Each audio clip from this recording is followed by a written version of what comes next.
पूर्णमदः पूर्णमिदं पूर्णात् पूर्णमुदच्यते पूर्णस्य पूर्णमादाय पूर्णमेवावशिष्यते। ओम शांति शांति शांतिः। ओम गुरुर्ब्रह्मा गुरुर्विष्णुर्गुरुर्देवो महेश्वरः गुरु साक्षात् परं ब्रह्म तस्मै श्री गुरवे नमः।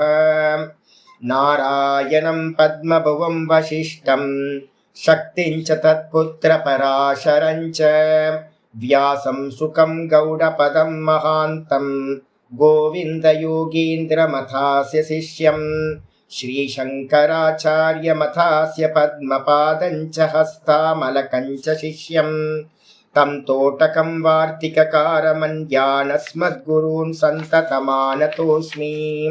श्रुतिस्मृतिपुराणानाम् आलयं करुणालयं नमामि भगवत्पादं शङ्करं लोकशङ्करं शङ्करं शङ्कराचार्यं केशवं बादरायणं सूत्रभाष्यकृतौ वन्दे भगवन्तौ पुनः पुनः। ईश्वरो गुरुरात्मेति मूर्तिभेदविभागिने व्योमवद्व्याप्तदेहाय दक्षिणामूर्तये नमः। ॐ सदाशिवसमारम्भां शङ्कराचार्यमध्यमाम् अस्मदाचार्यपर्यन्तां वन्दे गुरुपरम्पराम्। ॐ यो ब्रह्माणं विदधाति पूर्वं यो वै वेदांश्च प्रहिणोति तस्मै तं हदेवमात्मबुद्धिप्रकाशं मुमुक्षुर्वै शरणमहं प्रपद्ये। ॐ शान्ति शान्ति शान्तिः। ॐ असतो मा सद्गमय तमसो मा ज्योतिर्गमय मृत्योर्मामृतं गमय। ॐ शान्ति शान्ति शान्तिः। ॐ यश्चन्दसां वृषभो विश्वरूपः छन्दोभ्योऽद्यमृतात् सम्बभूव समेन्द्रो मेधया स्पृणोतु अमृतस्य देवधारणो भूयासं शरीरं मे विचर्षणं जिह्वा मे मधुमत्तमां कर्णाभ्यां भूरि विश्रुवं ब्रह्मणः कोशोऽसि मेधया पिहितः श्रुतं मे गोपाय। ॐ शान्ति शान्ति शान्तिः। नारायण नारायण नारायण नारायण। यस्य निःश्वसितं वेदाः यो वेदेभ्योऽखिलं जगत् निर्ममेतमहं वन्दे विद्यातीर्थमहेश्वरम्। नारायण नारायण नारायण। நம்ம பார்த்துக்கிட்டு இருக்கிறது ஜீவன் முக்தி விவேகத்துல முதல் பிரகரணம் பிரமாண பிரகரணம் பார்த்துக்கிட்டு இருக்கோம். இதுல ரெண்டாவது டாபிக் வந்து வித்வத் சந்நியாசம்.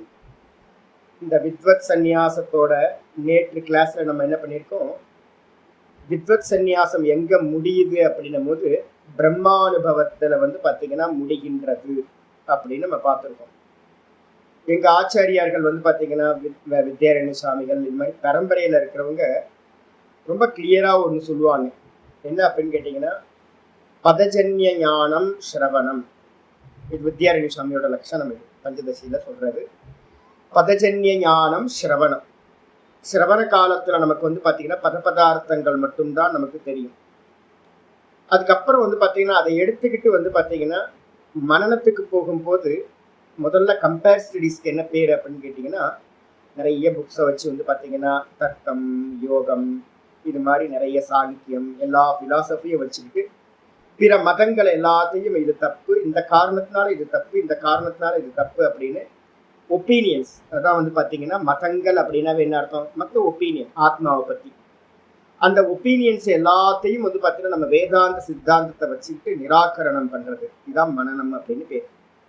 இந்த நிராகரணம் வந்து பார்த்தீங்கன்னா கம்பேர் ஸ்டடீஸில் முடிச்சதுக்கு பிறகு உள்ளுக்குள்ளார வாஸ்தவத்துல நேத்தி பண்றதுதான் மனநத்தோட முக்கியமான பார்ட். இந்த கம்பேர் ஸ்டடிஸோட புக்கோட வேலை வந்து பாத்தீங்கன்னா கம்ப்ளீட் ஆயிடும். மனசு நல்லா படிக்கணும். கம்பேர் ஸ்டடிஸோட உங்களுக்கு புக்கோட சம்பந்தம் இல்லாம போயிடும். இதுக்கப்புறம் தனியா ஏகாந்தமா உட்கார்ந்துக்கிட்டு ஒருத்தன் வந்து பாத்தீங்கன்னா தான் தான் தான் தான் தான் பிடிச்சுக்கிட்டு மற்றது எல்லாத்தையும் நேர்த்தி பண்றான்னு வச்சுங்க. இந்த நேர்த்தி பண்ணிக்கிட்டே போகும்போது உங்களுக்கு லாஸ்ட்ல என்ன கிடைக்கும்? நேர்த்தி பண்ண முடியாதவனா நான் அப்படின்றது வந்து கிடைச்சிடும் உங்களுக்கு. இந்த நான் வந்து பாத்தீங்கன்னா மன்னத்தோட எண்டனை கிடைச்சாலும் அப்ப நிதித்தியாசனம்ன்றது எதுக்கு சுவாமி அப்படின்னு கேட்டீங்கன்னா நான் போய் கிடைச்சிருமே அப்படின்னு கேட்கும்போது அந்த நான்கு அப்புறம் நடுவுல வந்து பாத்தீங்கன்னா ஒரு கேப் இருக்கு. நான் கிடைச்சதுக்கு பிறகு நிதித்தியாசனத்தை ஆரம்பிக்கிறவன் என்ன பண்ணுவான் அப்படின்னு கேட்டீங்கன்னா ஒரு சின்ன விஷயத்த பண்ணுவான். பிரம்மபாவம் அப்படின்னு பேர். சுத்த நான் தான் பிரம்மமா ஆக முடியும். மனசு நல்லா புரிஞ்சுங்க. தத்துவமசி, அகம் பிரம்மாஸ்மி, இந்த மந்திர வாக்கியங்கள் மகா வாக்கியங்களோட அர்த்தம் என்ன அப்படின்னா சுத்த ஜீவன் அவன் தான் வந்து பாத்தீங்கன்னா சாஸ்திரங்கள் என்ன பண்ணுது? சுத்த ஜீவன் தான் பிரம்மம் என்று சொல்கின்றது. சுத்த ஜீவன் யாரு அப்படின்னா 3 தேகங்களும் இல்லாதவன் சுத்த ஜீவன். அப்போ இத வந்து பாத்தீங்கன்னா வேற என்ன சொல்லலாம் அப்படின்னு கேட்டீங்கன்னா நம்ம தூக்கத்துல இருக்கிற அவஸ்தை மாதிரி நான் ஒன்றும் அறியவில்லை அப்படின்றத ஜாகிரதத்துல ஒருத்தனுக்கு அனுபவமா இருந்துச்சு அப்படின்னா அவன் தான் சுத்த ஜீவன் அர்த்தம். தான் இருக்கான் ஆனா வேற ஒன்றும் இல்லை அப்படின்னு சொல்றான். அந்த ஜீவன் மட்டும் நின்னுச்சு அப்படின்னா யோகம் வந்து பாத்தீங்கன்னா இந்த இடத்துல கம்ப்ளீட் ஆகுது. யோகம் வந்து பாத்தீங்கன்னா இந்த இடத்துல கம்ப்ளீட் ஆகுது. இந்த இடத்துல வந்து பாத்தீங்கன்னா வேதாந்தம் என்ன பண்ணுது அப்படின்னா அந்த இடத்துல தன்னை பிரம்மமா பாவிக்கணும் அப்படின்னு வந்து பாத்தீங்கன்னா சொல்லுது. பிரம்மர கீட்ட நியாயம் மனனத்துக்கு பிறகு யோகத்தோட முடிவுல வந்து பாத்தீங்கன்னா வரும். அப்போ நான் பிரம்மமா இருக்கேன், அகண்டமா இருக்கேன், நான் லிமிட்டா இல்லை அப்படின்னு வந்து பாத்தீங்கன்னா அன்லிமிட்டா இருக்கேன் அப்படின்னு பாவிச்சு பாவிச்சு பாவிச்சு அந்த பிரம்மபாவத்தோட முடிவுல வந்து பாத்தீங்கன்னா நிதித்தியாசனம்னு அதுதான் பேரு. பிரம்மபாவத்தோட முடிவு வந்து பாத்தீங்கன்னா தான் தான் தான்லயே நின்று அந்த தானை எப்படி பாவிக்கணும்? நான் தான் பிரம்மமா இருக்கேன்னு பாவிக்கணும். இந்த பாவத்தோட முடிவுல வந்து பாத்தீங்கன்னா இவனுக்கு என்ன ஆகுது? அகண்டமான பிரம்மத்தை வந்து பாத்தீங்கன்னா தரிசனம் பண்றான்னு சொல்லலாம், இல்லைன்னா பிரம்மத்துல எஸ்டாப்ளிஷ் ஆகிறான்னு சொல்லலாம். அப்போ நிதித்தியாசனம்ன்றது எதுக்காக அப்படின்னு கேட்டீங்கன்னா இங்க இதுல வந்து பாத்தீங்க அப்படின்னா நிதித்தியாசனம்ன்றது ஒண்ணு வேற எங்கேயுமே சொல்ல முடியாது, இங்க மட்டும்தான் சொல்லப்படுது. ஜீவன் பிரம்மம் என்பதில் தொடர்ந்து நிக்கிறதுக்கு பேர் தான் வந்து பாத்தீங்கன்னா அகண்ட போதம் உண்டாகும். இல்ல அப்படின்னா என்ன ஆகும்? கண்டபோதம் சொல்லுவோம். 2 விஷயம் யோகத்துல இருக்காது. இப்ப நீங்க ரமணாசிரமம் வந்தீங்கன்னா என்ன பண்ணுவாங்க? விருத்தி நிரோதம் மட்டும்தான் பண்ணுவாங்க. எங்கெங்கெல்லாம் மெடிடேட்டர்ஸ் நீங்க பாக்குறீங்க அப்படின்னாலும் அந்த இடத்துல ஒரே ஒரு காரியம் மட்டும் பார்க்க முடியும். விருத்தி நிரோதத்தை பண்ணிக்கிட்டே போய் ஆத்மாவை அனுபூதி பண்ணணுன்ற மட்டும் ப்ராசஸ் மட்டும் நடக்கும். அதுக்கப்புறம் வந்து பாத்தீங்கன்னா 2 வேதாந்தத்துல வந்து 2 விஷயம் மிஸ்ஸிங் இருக்கும் வெறும் மெடிடேட் பண்றவங்களுக்கும் வேதாந்திகளுக்கும். ஒண்ணு ஆத்மாதான் பிரம்மம்னு பாவிக்கிறதுக்கு முன்னாடி நீங்க வேதாந்தம் படிச்சு ஜீவனும் பிரம்மமும் ஒண்ணுன்னு தெரிஞ்சிருந்தாதான் உங்களுக்கு வந்து பாத்தீங்கன்னா பாவிக்கிறது வந்து ஈஸியா முடியும். பிரம்மபாவம். அதுக்கு அடுத்தது வந்து பாத்தீங்கன்னா அகண்ட போதம். இந்த 2மே வந்து பாத்தீங்கன்னா வேதாந்தத்துக்கு மட்டும்தான் ஸ்பெஷல். அந்த பிரம்மானுபூதி அடைஞ்சவங்க என்ன ஆகும்? அந்த பிரம்மத்தை வந்து அனுபூதி பண்றதுக்கு ஆச்சாரியர் நேற்று என்ன பண்ணார்? ஒரு முண்டக்க உபனிஷத் ஸ்லோகம் சொன்னார். வித்யதே ஹிருதய கிரந்தி சித்தியந்தே சர்வ சம்சயாக க்ஷீயந்தே சாஸ்ய கர்மாணி தஸ்மின் திருஷ்டே பராவரே அப்படின்னு வந்து பாத்தீங்கன்னா ஸ்லோக மந்திரம் வந்து பாத்தீங்கன்னா முண்டக்க உபனிஷத் மந்திரம். அதுல நம்ம என்ன பண்ணிருக்கோம் அப்படின்னு கேட்டீங்கன்னா ஹிருதய கிரந்தின்றதுக்கு அர்த்தம் மட்டும் பார்த்துருக்கோம். இப்ப நீங்க வந்து பாத்தீங்கன்னா பரமார்த்தானந்தாவோ இல்ல தயானந்த் சுவாமியோ யாராவது இப்போ நியூ மாஸ்டர்ஸ் எல்லாம் வந்து பாத்தீங்கன்னா நிறைய இருக்காங்க. சென்னையில ரங்காஜி அவங்கலாம் நிறைய இருக்காங்க. இப்ப நீங்க செக் பண்ணணும் அப்படின்னா முண்டக்க உபனிஷத்து எல்லாமே எடுப்பாங்க. இந்த மந்திரத்துக்கு வந்து பாத்தீங்கன்னா தஸ்மின் திருஷ்டே பராவரேன்ற சப்தம் இருக்குல்ல. ஜெயாமா நீங்களும் டக்குன்னு எடுத்து பாத்துருங்க. உங்கள்கிட்ட எல்லாம் இருக்குமே, கேசட்லாம் வச்சிருப்பீங்க, புக்கெல்லாம் வச்சிருப்பீங்க. தஸ்மின் திருஷ்டே பராவரே அப்படின்றதுக்கு நாங்க பரம்பரையில என்ன மீனிங் பண்ணுவோம் அப்படின்னா தஸ்மின் திருஷ்டே அப்படின்னா அந்த பரமாத்மாவை தரிசனம் பண்ணின மாத்திரத்தில் இப்படிதான் மீனிங் பண்ணுவோம். வித்யாரணி சுவாமி என்ன பண்ணியிருக்காரு அப்படின்னா அந்த அந்த அந்த இதுதான் வந்து பாத்தீங்கன்னா பிரம்மானுபவம். பிரம்மானுபவத்துல வந்து பாத்தீங்கன்னா முடிவை அடைகிறது அப்படின்னு தான் வந்து பாத்தீங்கன்னா இந்த 52வது பேஜில் சொல்லும்போது சொல்றாரு. பிரம்மானுபவம் அப்படின்ற சப்தத்தையே பயன்படுத்துற. இப்ப நம்ம வந்து பாத்தீங்க அப்படின்னா இதுல சொல்லும் போது கீதால இன்னைக்கு காலையில கீதால வந்து நிஷ்டா பிரகரணத்துல பார்த்தோம். நிஷ்டான்றதுக்கு அர்த்தம் என்னது அப்படின்னா ஆத்ம அனுபவ நிச்சய அவசானத்துவம். நிஷ்டா சப்த அபிலாபாத் அப்படின்னு சப்தம் சொல்லியிருக்கோம். நிஷ்டை அப்படின்றதுக்கு அர்த்தம் ஆத்ம அனுபூதியை முடிவாக கொண்டது, ஆத்ம அனுபவத்தை முடிவாக கொண்டது நிஷ்டைன்னு சொல்லப்படுது. நிதித்தியாசனத்தோட பரிபக்குவம். இதை பாத்தீங்கன்னா வேற சப்தத்தை சொன்னீங்கன்னா வித்யாரணி சுவாமி ரொம்ப கிளியரா சொல்லிட்டார். என்ன முடிவு அப்படின்னும் போது பிரம்மானுபவத்தை பிரம்மானுபவத்தை முடிவாக கொண்டது அப்படின்ற. அப்ப பிரம்மானுபவம்னாலும் ஆத்மானுபவம்னாலும் ஆத்ம ஞான நிஷ்டை பிரம்ம ஞான நிஷ்டை இதெல்லாம் ஒரே சப்தம். இந்த பிரம்மானுபவம்ன்றது பரம்பரையா பாத்தீங்கன்னா எல்லா மதங்கள் நம்ம வேதாந்த பெரியவங்க எல்லாம் அதையே சொல்லிக்கிட்டு இருப்பாங்க. இப்ப என்ன ஆகி போச்சு அப்படின்னு கேட்டீங்கன்னா இதை இப்ப நீங்க பாத்தீங்கன்னா தெரியும், நியூ மாஸ்டர்ஸ் பாத்தீங்கன்னா தயானந்த சாமியா இருக்கட்டும், இவங்கெல்லாம் பாத்தீங்கன்னா அதுக்கு வேற அர்த்தம் ஏதாவது பண்ணிப்பாங்க. அனுபவம்ன்ற சப்தத்தை அவங்க என்ன பண்ண மாட்டாங்க, கொண்டு வர மாட்டாங்க. இதான் நம்ம செக் பண்றது முக்கியமானது, இதை பண்ணணும். சரி, இந்த இடத்துல பாத்தீங்கன்னா ஹிருதய கிரந்தினா என்ன சுவாமி அப்படின்னா நேற்று விசாரம் பார்த்திருக்கோம். ஹிருதய கிரந்தின்றதுக்கு அர்த்தம் பாத்தீங்கன்னா பராவரே அப்படின்ற சப்தம் யூஸ் பண்ணப்பட்டிருக்கு. தஸ்மின் திருஷ்டே பராவரே, அதுக்கு மீனிங் பார்த்துட்டோம். பரம் அப்படின்னா ஹிரண்ய கர்ப்பர் தான் பாத்தீங்கன்னா இருக்கிறதுல மேலானவர் ஹிரண்ய கர்ப்பர். அவரை அடையிறது தான் பாத்தீங்கன்னா கைலாயத்தை அடையிறது, வைகுண்டத்தை அடையிறது அப்படின்னு நம்ம சொல்றோம். ஹிரண்ய கர்ப்பருக்கு பேர் தான் பல ரூபங்களா நம்ம எடுத்திருக்கோம். சிவனா இருக்கட்டும், விஷ்ணுவா இருக்கட்டும், இதெல்லாம் பாத்தீங்கன்னா நம்ம டெய்ட்டியா எதெல்லாம் எந்த டெய்ட்டியா இருந்தாலும் அது எல்லாமே ஹிரண்ய கர்ப்ப ரூபம் அப்படின்னு எடுத்துக்கணும். அது எத்தனை தேவதைகள் இருக்கோ எல்லா தேவதைகளும் பாத்தீங்கன்னா என்ன ரூபம் அப்படின்னா ஹிரண்ய கர்ப்ப ரூபம். சர்வதேவ நமஸ்காரக கேசவம் பிரதிகச்சதி. அப்போ அந்த ஹிரண்ய கர்ப்பருக்கு தான் பாத்தீங்கன்னா நம்ம பண்ற இந்த உலகத்திலேயே உச்சம் பாத்தீங்கன்னா யாராவது டாப்ல இருக்காரு அப்படின்னா அந்த பிரம்மலோகம் சொல்லக்கூடிய ஹிரண்ய கர்ப்ப லோகம் தான். அதுல எது உச்சம் அப்படின்னா சாயுஜ்ய பதவி, அவரோட ஒன்றாய் இருத்தல் தான் பாத்தீங்கன்னா இருக்கிறதுலே டாப் லெவல். அதுவே அந்த பரம்னு சொல்லக்கூடிய அதுவே எந்த தத்துவத்திற்கு கீழானதோ அப்ப அதுக்கு மேல ஒண்ணு இருக்குன்னு அர்த்தம். அது எது? ஈஸ்வரன். அந்த ஈஸ்வரன் என்னவா இருக்காரு? தன்னோட மாயையோடு சேர்ந்து இருக்கும்போது அவருக்கு என்ன பேரு? அவ்யக்தம் அப்படின்னு பேரு. அப்ப அவ்யக்தம், அவ்யக்தத்திலிருந்து தான் ஹிரண்ய கர்ப்பர்ன்ற தத்துவம் அதுக்கு கீழே தான் உண்டானது. இதுக்கப்புறம் அந்த அவ்யக்தத்துல இருக்கக்கூடிய மாயாவையும் நம்ம நீக்கிட்டோம் அப்படின்னா மிச்சம் இருக்கிறது எது அப்படின்னா சுத்த பிரம்மம். அந்த சுத்த பிரம்மம் அப்ப நல்லா தெரிஞ்சுக்கணும். சுத்த பிரம்மம், சுத்த பிரம்மத்தோட பாத்தீங்கன்னா மாயா சேர்ந்தோன அவ்யக்தம் அவ்யாக்கிருதம் சொல்லக்கூடிய ஈஸ்வர தத்துவம். ஈஸ்வர தத்துவத்துக்கு அப்புறம் பாத்தீங்கன்னா முதல்ல வெளிப்படுறது பாத்தீங்கன்னா ஹிரண்ய கர்ப்ப தத்துவம். ஹிரண்ய கர்ப்ப தத்துவத்துக்கு அப்புறம் தான் இந்த மொத்த கிரியேஷனும் அந்த ஹிரண்ய கர்ப்ப தத்துவத்தோட என்னது ஃபுல்லா விரிவடைஞ்சிருக்கு. இப்ப இதை அப்படியே அப்ளை பண்ணுங்க, நம்மளுடைய இதுல பர்சனல்ல அப்ளை பண்ணுங்க, ஒவ்வொரு இண்டிவிஜுவல்லையும் அப்ளை பண்ணுனீங்க அப்படின்னா நான் அதான் சுத்த பிரம்மம்.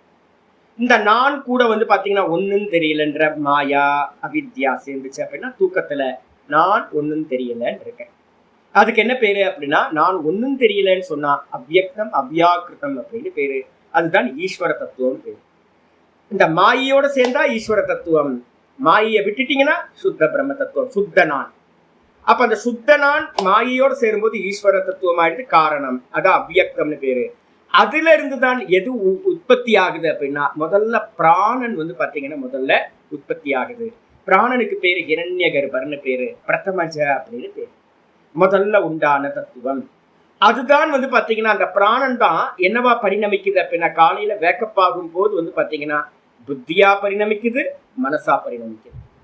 அப்போ ஹிரண்ய கர்ப்பர்ன்றது பாத்தீங்கன்னா சமஷ்டி பிராணன், சமஷ்டி புத்தி, சமஷ்டி மனசு, கிரியாசக்தி, ஞான சக்தி, இச்சா சக்தி, 3 சக்தி பாத்தீங்கன்னா கம்பைன்டான ஒரு ஃபார்ம் தான் ஹிரண்ய கர்ப்பர். அந்த ஹிரண்ய கர்ப்பரும் கூட எங்க அதுக்கு மேல யார் இருக்கா? அவ்யக்தம் இருக்கு, ஈஸ்வர தத்துவம். அதுக்கு மேல யார் இருக்கா அப்படின்னா சுத்த பிரம்ம தத்துவம் இருக்கு. அப்போ பராவரே அப்படின்றது யாரை குறிக்குது அப்படின்னு கேட்டீங்கன்னா பராவரேன்னு சொல்லக்கூடிய சுத்த பிரம்மத்தை குறிக்கிறது, ஈஸ்வர தத்துவத்தை குறிக்கிறது. அப்போ அந்த ஈஸ்வர தத்துவம் பாத்தீங்க அப்படின்னா நம்ம புத்தியில என்னவா இருக்கு அப்படின்னும் போது ஆச்சாரியார் தெளிவா சொல்லிட்டார். ஹிருதயே புத்தௌ சாட்சினஹ. அந்த அது பாத்தீங்கன்னா எங்கேயோ நினைக்காதீங்க, நம்மளுடைய ஹிருதயத்துல நம்மளுடைய புத்தியில அகம் அகம் அகம்னு நான் நான் நானு சர்வத்தையும் அறியக்கூடிய சாட்சியா இருக்கிறது.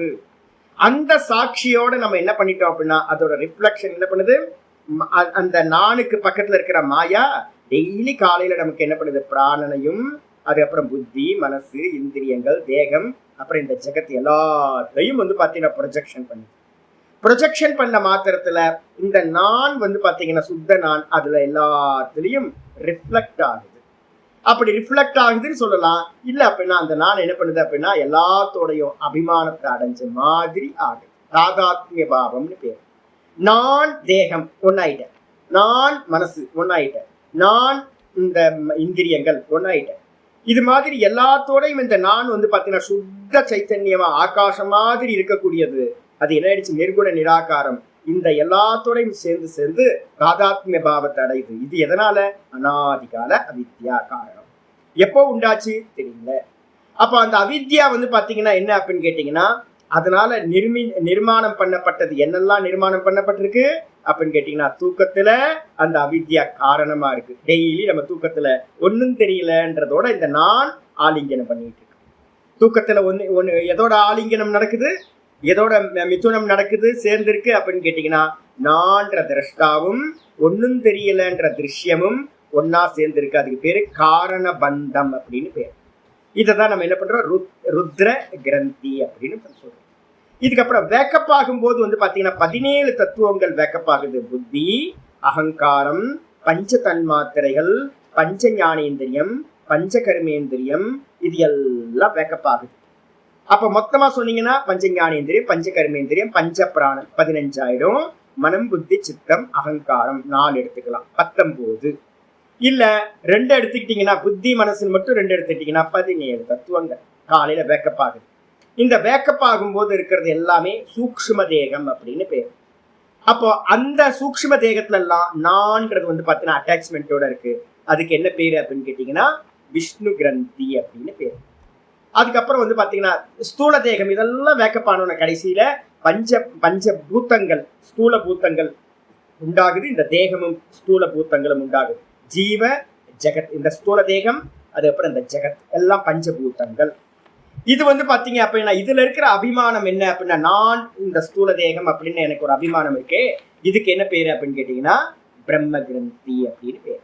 இந்த 3 கிரந்திகளும் பாத்தீங்கன்னா என்ன ஆகுது அப்படின்னா அவித்யாவோட காரியம். இது எல்லாம் யாரோடது, அவித்யாவோட காரியம். நமக்கு புரியவே மாட்டேங்குது. ஏன் இதை விட்டுட்டு என்னால ஃப்ரீயா இருக்க முடியல, ஏன் இருக்க முடியல? இங்க பாத்தீங்கன்னா இன்ஜினோட இந்த இதுக்கெல்லாம் ட்ரெயினுக்கு போனோம் அப்படின்னு பாத்தீங்கன்னா இன்ஜினோட ஒரு கப்ளிங் போட்டு ஒரு கனெக்ஷன் ஒன்று பண்ணுவாங்க. அதை என்ன பண்ணுவான் அப்படின்னு கேட்டீங்கன்னா, அந்த ஸ்டேஷன் லாஸ்ட் எண்டு வந்தோடனே அங்க பாத்தீங்கன்னா ஒருத்தர் என்ன பண்ணுவான், அதெல்லாம் ரிமூவ் பண்ணிட்டு இன்ஜின் தனியா போயிடும், பெட்டிலாம் தனியா போயிடும். அப்போ நம்ம ஒவ்வொரு முறையும் பாத்தீங்கன்னா எங்கேயாவது ஸ்டேஷனுக்கு போனோம்னா இதெல்லாம் நம்ம பார்க்க முடியும். அதே மாதிரி ஏதோ ஒரு கப்ளிங் பாத்தீங்கன்னா நமக்கு என்ன இருக்கு அப்படின்னா, இந்த 23 தத்துவங்களோடையும் 24 தத்துவங்களோடையும் என்னது நம்ம இன்ஜின் மாதிரி இருக்கிற நானுக்கு ஒரு கப்ளிங் இருக்கு. இதை பாத்தீங்கன்னா என்ன கப்ளிங், ஏதாவது வெளியில நமக்கு ட்ரெயின்ல போய் பார்த்தோம்னா தெரிஞ்சிட போகுது. அழகா 2 கொக்கி மாதிரி இருக்கும், அதை எடுத்து இப்படி சேர்த்து இது பண்ணிட்டா முடிஞ்சு போச்சு. ஆனா நம்ம உள்ளுக்குள்ளார பார்க்க முடியுமா என்ன கப்ளிங் இருக்கு, எது போட்டு இணைச்சு வச்சிருக்கு அப்படின்னா தெரியல.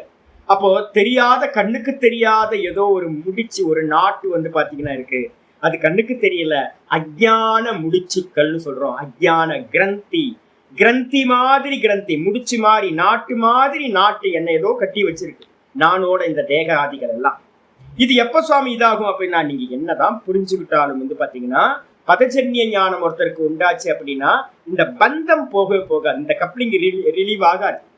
அப்ப என்ன பண்ணணும் அப்படின்னு கேட்டீங்கன்னா, நேத்தி நேத்தி நேத்தி நேத்தி பண்ணுனா மட்டும்தான் நீங்க பாத்தீங்கன்னா இன்ஜினை தனியா செப்பரேட்டா இந்த இதெல்லாத்தையும் தனியாக்க முடியும். இது ஃபுல்லா யோகம் வந்துடும்.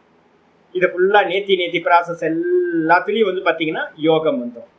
இதுக்கப்புறம் நான் அப்படின்றது செப்பரேட் ஆனதுக்கு பிறகு என்ன ஆகும் கேட்டீங்கன்னா, பிரம்மபாவம் பண்ணி அந்த பிரம்மபாவம் தான் பாத்தீங்கன்னா பிரம்மத்தை பிராப்தி பண்றதுக்கு நிருத்தியாசனம் அப்படின்றது செய்யப்படுது உங்களுக்கு. அப்போ இந்த 3 கிரந்திகளும் எப்ப சுவாமி நாசமாகும் அப்படின்னு கேட்டீங்கன்னா, 2 கிரந்தி பாத்தீங்கன்னா என்ன ஆகும், இந்த மனநத்துல 2 கிரந்தி நாசமாயிடும்.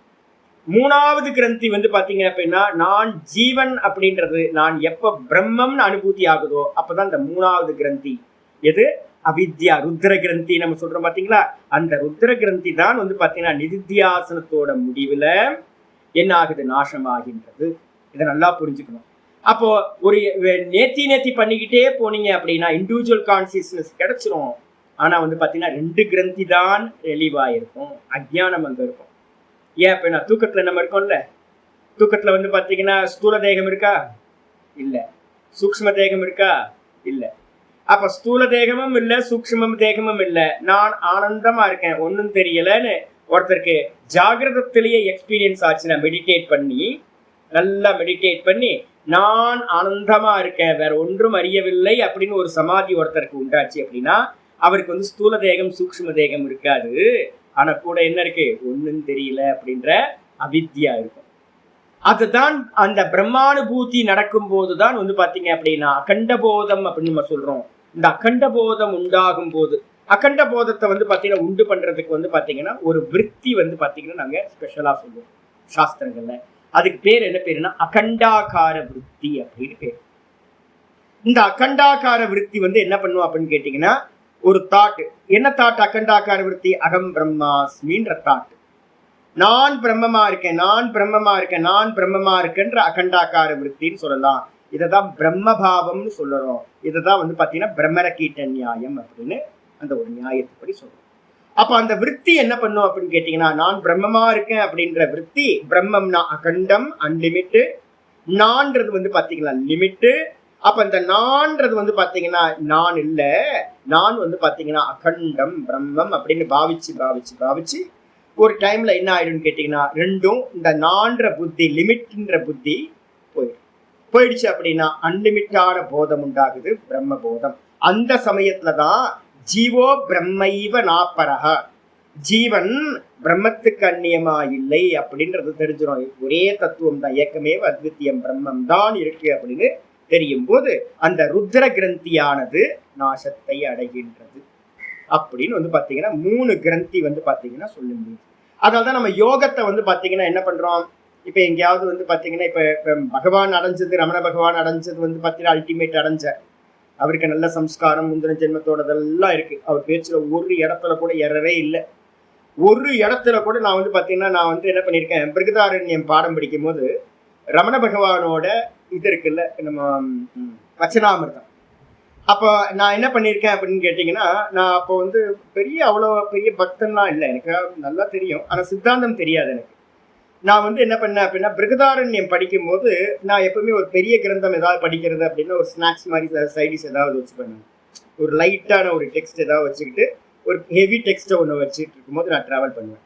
ஒன்று நம்ம இது வந்து பார்த்தீங்கன்னா எப்பவுமே படிச்சுக்கிட்டு இருப்பேன் தெய்வத்தின் குரல், இல்லை அப்படின்னா வந்து பார்த்தீங்கன்னா ரமண மகிழ்ச்சியோட அமுதமொழிகள், இந்த வச்சனாமிர்தம் படிச்சுட்டு இருப்பேன். இந்த வச்சனாமிர்தத்துல வந்து பாத்தீங்கன்னா பிருகதாரண்யக்கத்துல இருக்கக்கூடிய எல்லா வச்சனங்களும் ரமண பகவான் என்ன பண்றாரு அப்படின்னா தன்னோட சப்தங்களாவே பதிலா சொல்லியிருக்காரு. எனக்கு ரொம்ப ஆச்சரியமாச்சு, அவர் பிருகதாரண்யம் எங்க படிச்சாருன்னு தெரியல, ஏன்னா படிச்ச மாதிரிலாம் தெரியல எங்கேயுமே. எப்படி இந்த மனுஷனுக்கு வந்து பாத்தீங்கன்னா இவ்வளவு ஸ்பான்டேனியஸா வந்து பாத்தீங்கன்னா கேட்கும்போது வேத மந்திரங்கள் அப்படியே தன்னோட சப்தத்துல வந்து பாத்தீங்கன்னா தன்னோட வாய்மொழியா அவர் சொல்லியிருக்காரே அப்படின்னு. அப்ப நான் ஒரு இடத்துல கூட இப்ப என்ன கேட்டீங்க அப்படின்னா ஒவ்வொருத்துக்கும் மந்திரம் என்னால சொல்ல முடியும். ரமண பகவானோட இடத்துல எல்லாத்தையும் அனுபூதி வச்சனம் எல்லாமே இப்ப வந்து பாத்தீங்கன்னா இது எல்லாம் வந்து பாத்தீங்கன்னா கரெக்டா வந்துடும். ஆனா இப்போ இங்க திருவண்ணாமலையில வந்து பாத்தீங்கன்னா இங்க ரமணாசிரமத்துக்கு போறவங்கள்ட்ட ஏதாவது நீங்க கேட்டீங்க அப்படின்னு கேட்டீங்கன்னா அவ்வளவு கான்ட்ரடிக்ஷன் வரும். என்ன காரணம்னா சிரவணம் மனனம் ஒழுங்கா பண்ணல. அப்படி சிரவண மனனம் பண்ணாம ஒருத்தர் வந்து பாத்தீங்க அப்படின்னா ஒரு யோகத்தை மட்டும் விருத்தி நிரோதத்தை மட்டும் பண்ணிக்கிட்டே போறாருன்னு வச்சுங்களேன். ஒரு எந்த இடத்துல வந்து பாத்தீங்கன்னா வெறும் தியானம் மட்டும் நடக்குதோ, ஜக்கி வாசுதேவா இருக்கட்டும், ஜக்கி வாசுதேவ் இடத்துலயும் நிறைய மெடிடேட்டர்ஸ் வந்து பாத்தீங்கன்னா நீங்க பார்க்கலாம்.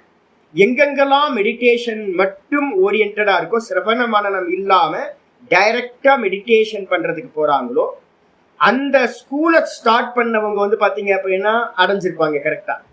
ஆனா அதை அண்டர்ஸ்டாண்ட் பண்றதுல வந்து பாத்தீங்கன்னா சிரவண மனனம் பண்ணாம ஒருத்தர் போகும்போது ஒரு கேப் வந்துடும். என்ன பண்ணுவாங்க அப்படின்னா விருத்தி நிரோதம் பண்ணிக்கிட்டே போய் நான்ல நின்னா போதும், நான் தான் எல்லாம் அப்படின்னு நின்றுவாங்க, இண்டிவிஜுவல் நான்.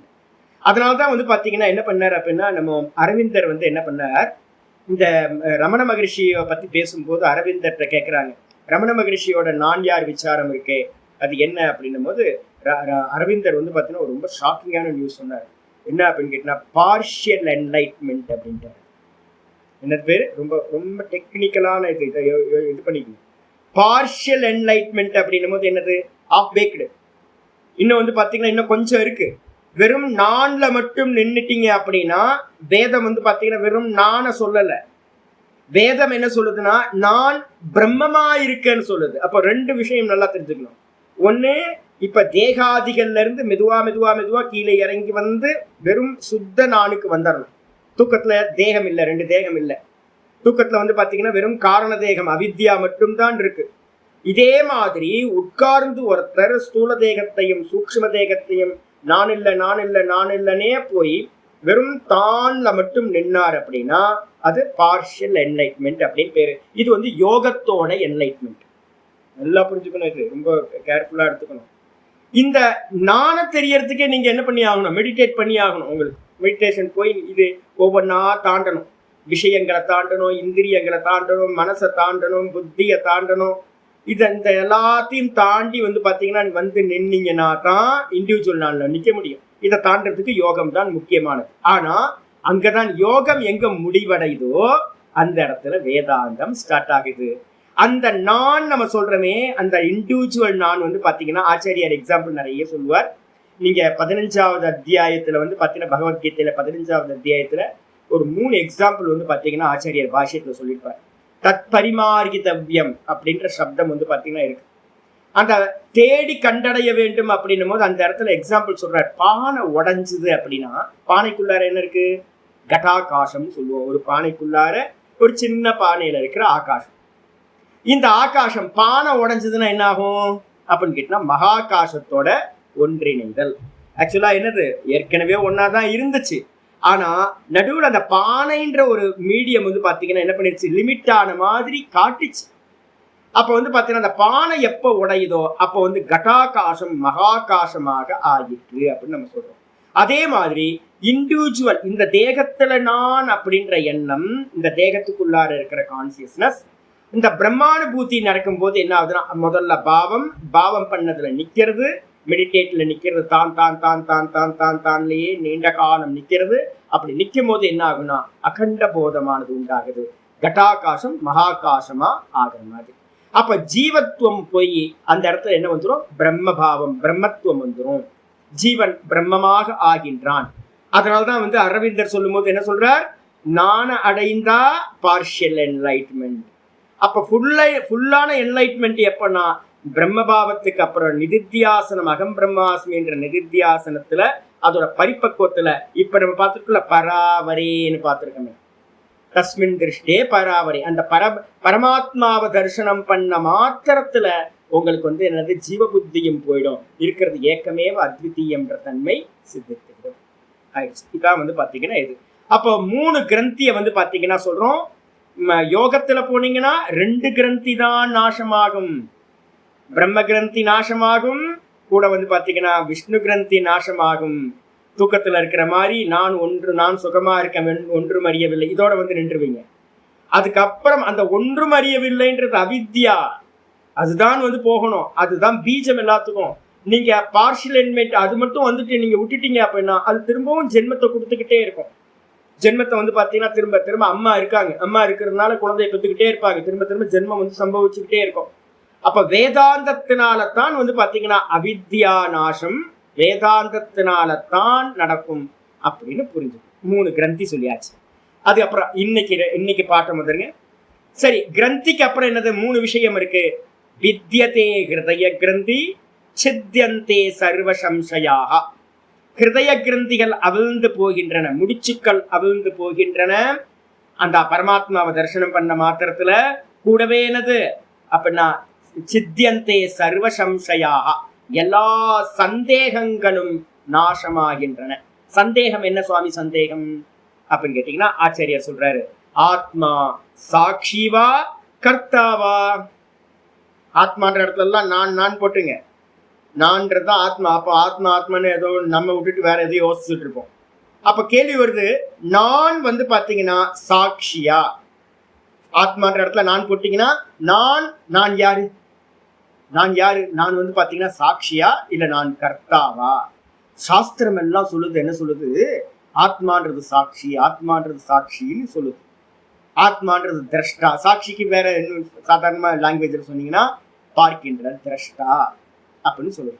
அப்ப திரஷ்டான்னு சொல்லுதே சுவாமி, நான் திரஷ்டாவா இல்ல நான் கர்த்தாவா? நான் தானே பாடம் படிக்கிறேன், நான் தானே போறேன், நான் தான் ஆபீஸ் போறேன், நான் தான் பணம் சம்பாதிக்கிறேன், நான் தான் எல்லா காரியங்களையும் பண்றேன், நடக்கிறேன், போறேன், வரேன், நான் தானே கர்த்தா. ஆனா சாஸ்திரம் சொல்லுது வந்து பாத்தீங்கன்னா சாட்சின்னு சொல்லுது ஆத்மாவை, நானு. அப்ப நான்றது வந்து பாத்தீங்கன்னா கர்த்தாவா சாட்சியா அப்படின்னு டவுட். அதுக்கப்புறம் சாஸ்திரம் படிச்சீங்கன்னா சிரவணம் மாத்திரமா இருக்கு அப்படின்னா உங்களுக்கு இப்படிதான் வரும். உங்களுக்கு சிரவணம் பண்ணோன்னு சொல்லிடும் ஆத்மா சாட்சின்னு. ஆனா உங்க அனுபவத்துல நீங்க என்னவா இருப்பீங்க? கர்த்தாவா இருப்பீங்க. அப்போ சிரவணம் பண்ணோன்னு முதல்ல உங்களுக்கு டவுட் வரும். என்னது, எல்லா சாஸ்திரங்களும் உபனிஷத்து எல்லாம் சொல்லுது என்னன்னா ஆத்மா சாட்சி, நான் சாட்சியா? நான் தான் எல்லாம் பண்றேன், எமைக்கிறேன், தூங்குறேன், படுக்கிறேன், எல்லா காரியங்களையும் பண்ணிட்டுறேன், சாப்பிட்றேன், போறேன், எல்லா டியூர்ஷிப்பு என்கிட்ட தானே இருக்கு, நான் தானே பண்றேன். அப்போ வந்து பாத்தீங்கன்னா சிரவணத்துக்கு அப்புறம்தான் வாஸ்தவ சந்தேகம் உங்களுக்கு உண்டாகும். ஆத்மா கர்த்தாவா சாட்சியா முதலுது. அதுக்கு அடுத்தது சாட்சித்வே அப்பி. ஒருவேளை ஆத்மா சாட்சியா இருக்கும் அப்படின்னா அந்த சாட்சி தன்மையில வந்து பாத்தீங்கன்னா பிரம்மத்துவம் அஸ்திவா நவா? அந்த சாட்சி வந்து பாத்தீங்கன்னா பிரம்மமா இல்ல அந்த சாட்சி வந்து பாத்தீங்கன்னா வெறும் ஜீவன்? அந்த அந்த சாட்சி நம்ம சொல்றோமே, சாட்சி தான் பிரம்மமா அப்படின்னா? ஏன்னா பகவத்கீதையில 13வது இதுல நான் காலையில கூட சொன்னேன், ஒரு 3-4 ஸ்லோகங்கள் இருக்கு.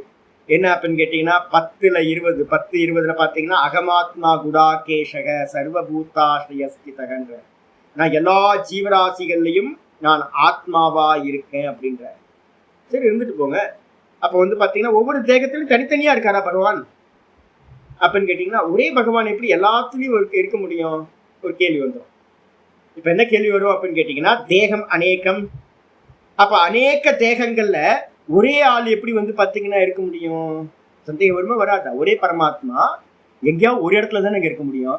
அவரே கொசுலயே இருப்பார், அவரே சிங்கத்திலேயே இருப்பார், அவரே பிரம்மாவிலேயே இருப்பார், அவரே மனுஷன்லயே இருப்பார், அவரே வந்து பாத்தீங்கன்னா எல்லாத்துலயும் எப்படி இருக்க முடியும்?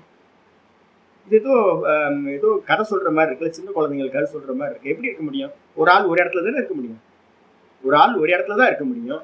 அப்புறம் வந்து பாத்தீங்கன்னா எல்லா ஜீவராசியோட ஹிருதயத்திலையும் நான் நான் நான் நான் நான் இருக்கார் அப்படின்னு 10-20 பகவத்கீதையில சொல்லுது. அதுக்கப்புறம் வந்து பாத்தீங்கன்னா 2வது ஸ்லோகம் 13:2 போட்டு 13:2 சொல்லுது, க்ஷேத்ரஜ்ஞம் சாப்பிமாம் வித்தி சர்வக்ஷேத்ரேஷு பாரத. ஏ அர்ஜுனா, என்னை வந்து பாத்தீங்கன்னா எல்லா தேகங்களிலும் அறிபவனாக அறிந்து கொள். அறிபவன் யாரு? சாட்சி. அப்ப பகவான் என்னவா இருக்காரு அப்படின்னு கேட்டீங்கன்னா எல்லா தேகத்திலையும் ஒரே சாட்சியா நான் இருக்கேன் அப்படின்னு தெரிஞ்சுக்கணும். அப்ப சாட்சி எத்தனை அப்படின்னு கேட்டீங்கன்னா, நான் தேகத்துல நான் தானே பாக்குறவனா இருக்கேன், தேகத்துல நான் மட்டும் தானே இருக்கேன், எனக்கு அந்நியம் வேற யாராவது இருக்காங்களா அப்படின்னு கேட்டீங்கன்னா நான் தான். அந்த நான் வந்து நம்ம நினைக்கிற மாதிரி வந்து பாத்தீங்கன்னா இண்டிவிஜுவல் இல்லை. இந்த நான்றது வந்து பாத்தீங்கன்னா பிரம்மத்தன்மை உடையது. ஆனா அதுவும் எப்ப தெரியும் அப்படின்னு கேட்டீங்கன்னா சிரவணம் பண்ணாலும் தெரியாது. மனனம் பண்றவங்களுக்கும் கூட நேத்தி பண்ணிக்கிட்டே போனாலும் யோகத்துல போனாங்கன்னு வச்சுங்களேன், என்ன பண்ணுவாங்க அப்படின்னா ரமணாசிரமத்தை நான் வந்து ப்ராப்ளம் பாக்குறேன். நல்லா வேதாந்தம் படிச்சவங்க கொஞ்சம் பேர் இருக்காங்க, எனக்கு தெரிஞ்சவங்க கொஞ்சம் பேர் இருக்காங்க, நல்ல கோர்ஸ் எல்லாம் முடிச்சவங்க, நல்ல அற்புதமான பர்சன்ஸ் எல்லாம் இருக்காங்க. ஏதோ சத் சங்கம் வேதாந்தத்தோட சிரவணம்லாம் கிடைச்சு. ஆனா என்னன்னு கேட்டீங்கன்னா எனக்கு தெரிஞ்சு ஒரு 60-70% 70% எடுத்துக்கலாம், 70 கூட இல்லை, அதிகமாகவே எடுக்கலாம், ஒரு 80% எடுத்துங்களேன். 80% பீப்புளுக்கு வந்து பாத்தீங்கன்னா வேதாந்தம் தெரியாதவங்க தான் ரமணாசிரமத்துல இருக்காங்க. ரமணாசிரமத்துல வந்து பாத்தீங்கன்னா வந்து மெடிடேட் பண்ணிட்டு போறவங்கல 80%, நான் அது கூட அதிகமா கம்மியா சொல்றேன்னு நினைக்கிறேன், இன்னும் கூட அதிகமா இருக்கும்னு நினைக்கிறேன். வேதாந்தம் படிச்சவங்க இங்க வந்து தியானம் பண்றதுக்கு வரவங்க ரொம்ப கம்மி. உபனிஷத்தோட சம்பந்தம் உள்ளவங்க, குருநாதர் மூலமா வேதாந்தம் படிச்சவங்க. அப்ப மீதி இருக்கிறவங்க எல்லாரும் என்ன பண்றாங்க அப்படின்னு கேட்டீங்கன்னா நான்ற தத்துவம் தான், நான்றதை வந்து அறியணுன்றதுக்காக நீங்க ட்ரை பண்றீங்கன்னு வச்சுங்களேன்.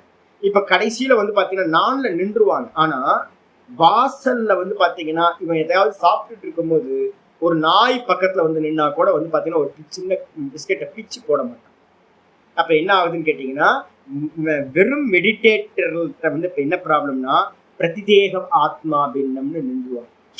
ஒவ்வொரு தேகத்திலையும் ஆத்மா தனித்தனி, ஒவ்வொரு தேகத்திலையும் ஆத்மா தனித்தனி. ஆனா கீதால என்ன சொல்றாரு, க்ஷேத்திரஜ்யம் சாபி மாமித்தி சர்வக்ஷேத்திரேஷு பாரத, நான் எல்லா தேகங்களிலும் நான் தான் பார்ப்பவனா இருக்கேன். இதுதான் வேதாந்தம்.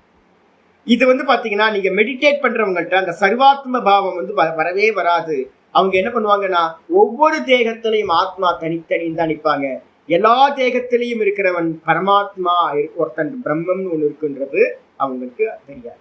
இதுதான் இங்க கேள்வியா கேட்குது. என்னன்னு கேட்டீங்கன்னா, மனனம் பண்றவங்களுக்கு கூட, யோகத்துல போனவங்களுக்கு கூட வந்து பாத்தீங்க அப்படின்னா என்னது, சாட்சித்வே அப்பி, சாட்சின்னு சொல்லுவாங்க.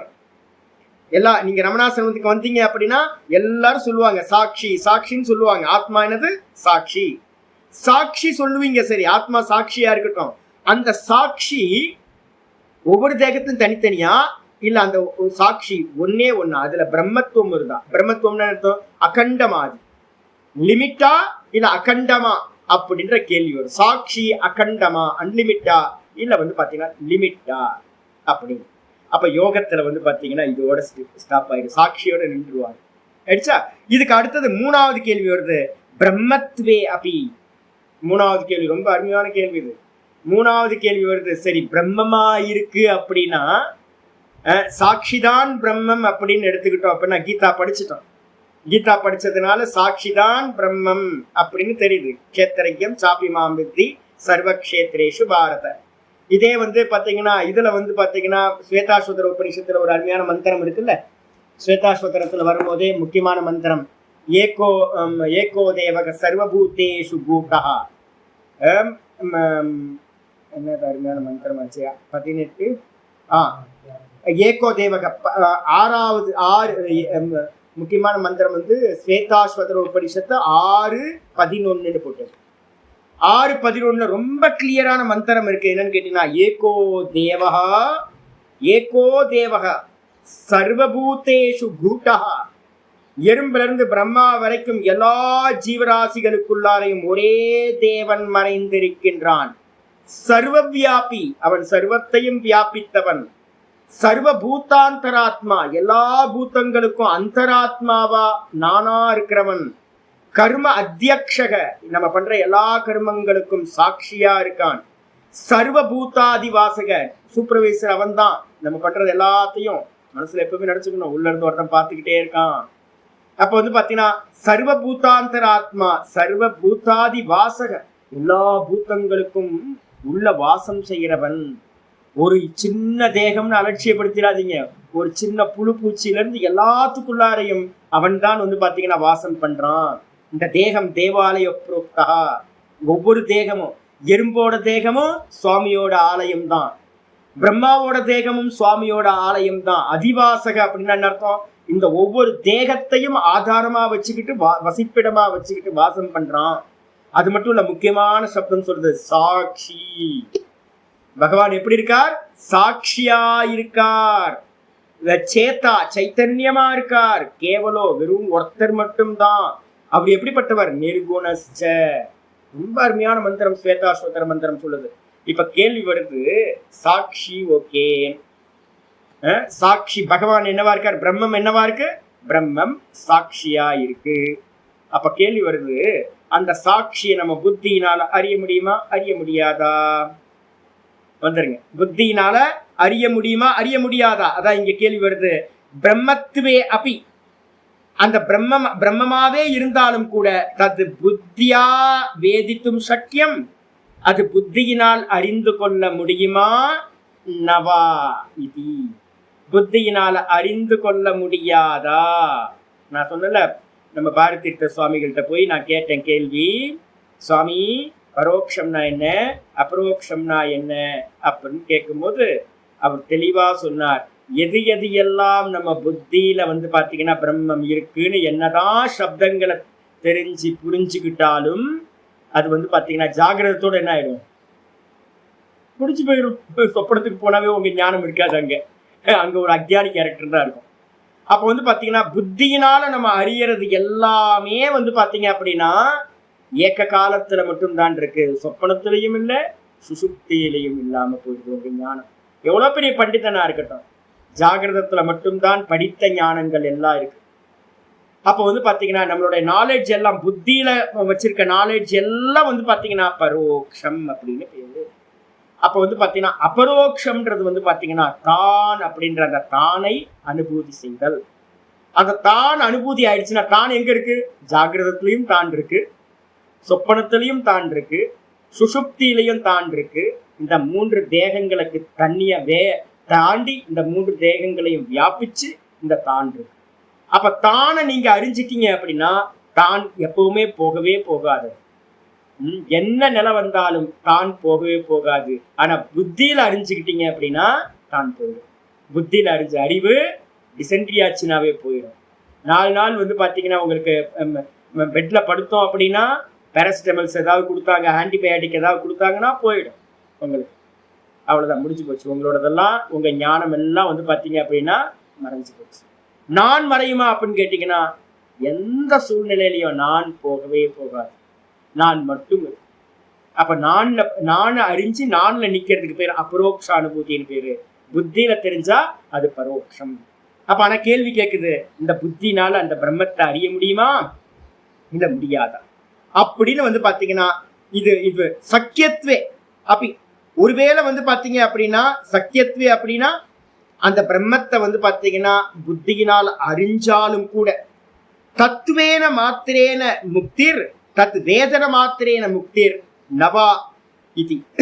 இன்னைக்கு காலையில நம்ம பாடத்துல பார்த்துட்டு இருக்கோம்ல, 2 கிரியா இருக்கா நம்ம பார்த்தோம்ல இன்னைக்கு காலையில. இதுல வந்து பாத்தீங்கன்னா அறிஞ்ச மாத்திரத்திலேயே முக்தியா இல்ல வந்து அறிஞ்சு வேற ஏதாவது பண்ணணுமா அப்படின்னு நான் சொல்றேன். பன்னீர் பட்டர் மசாலா செய்வது எப்படி தெரிஞ்சாச்சு. என்னென்ன இன்கிரீடியன்ட் எல்லாம் போடணும், எப்படிலாம் ஆட் பண்ணணும், என்னென்னலாம் ஆட் பண்ணணும்னு எல்லாம் தெரிஞ்சு போச்சு. தெரிஞ்சாச்சு. தெரிஞ்சா வந்து பாத்தீங்கன்னா பசி அடங்குமா, சாப்பிட்ட மாதிரி ஆயிடுமா? அப்ப தெரிஞ்சதுக்கு பிறகு என்ன பண்ணணும்? அந்த காரியத்தை எக்ஸிக்யூட் பண்ணாதான்.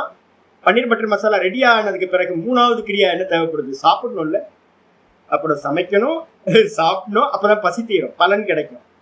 அப்ப எங்கேயாவது பன்னீர் பட்டர் மசாலா செய்வது எப்படின்னு தெரிஞ்சா பசி தீருமா? தீராது சாமி.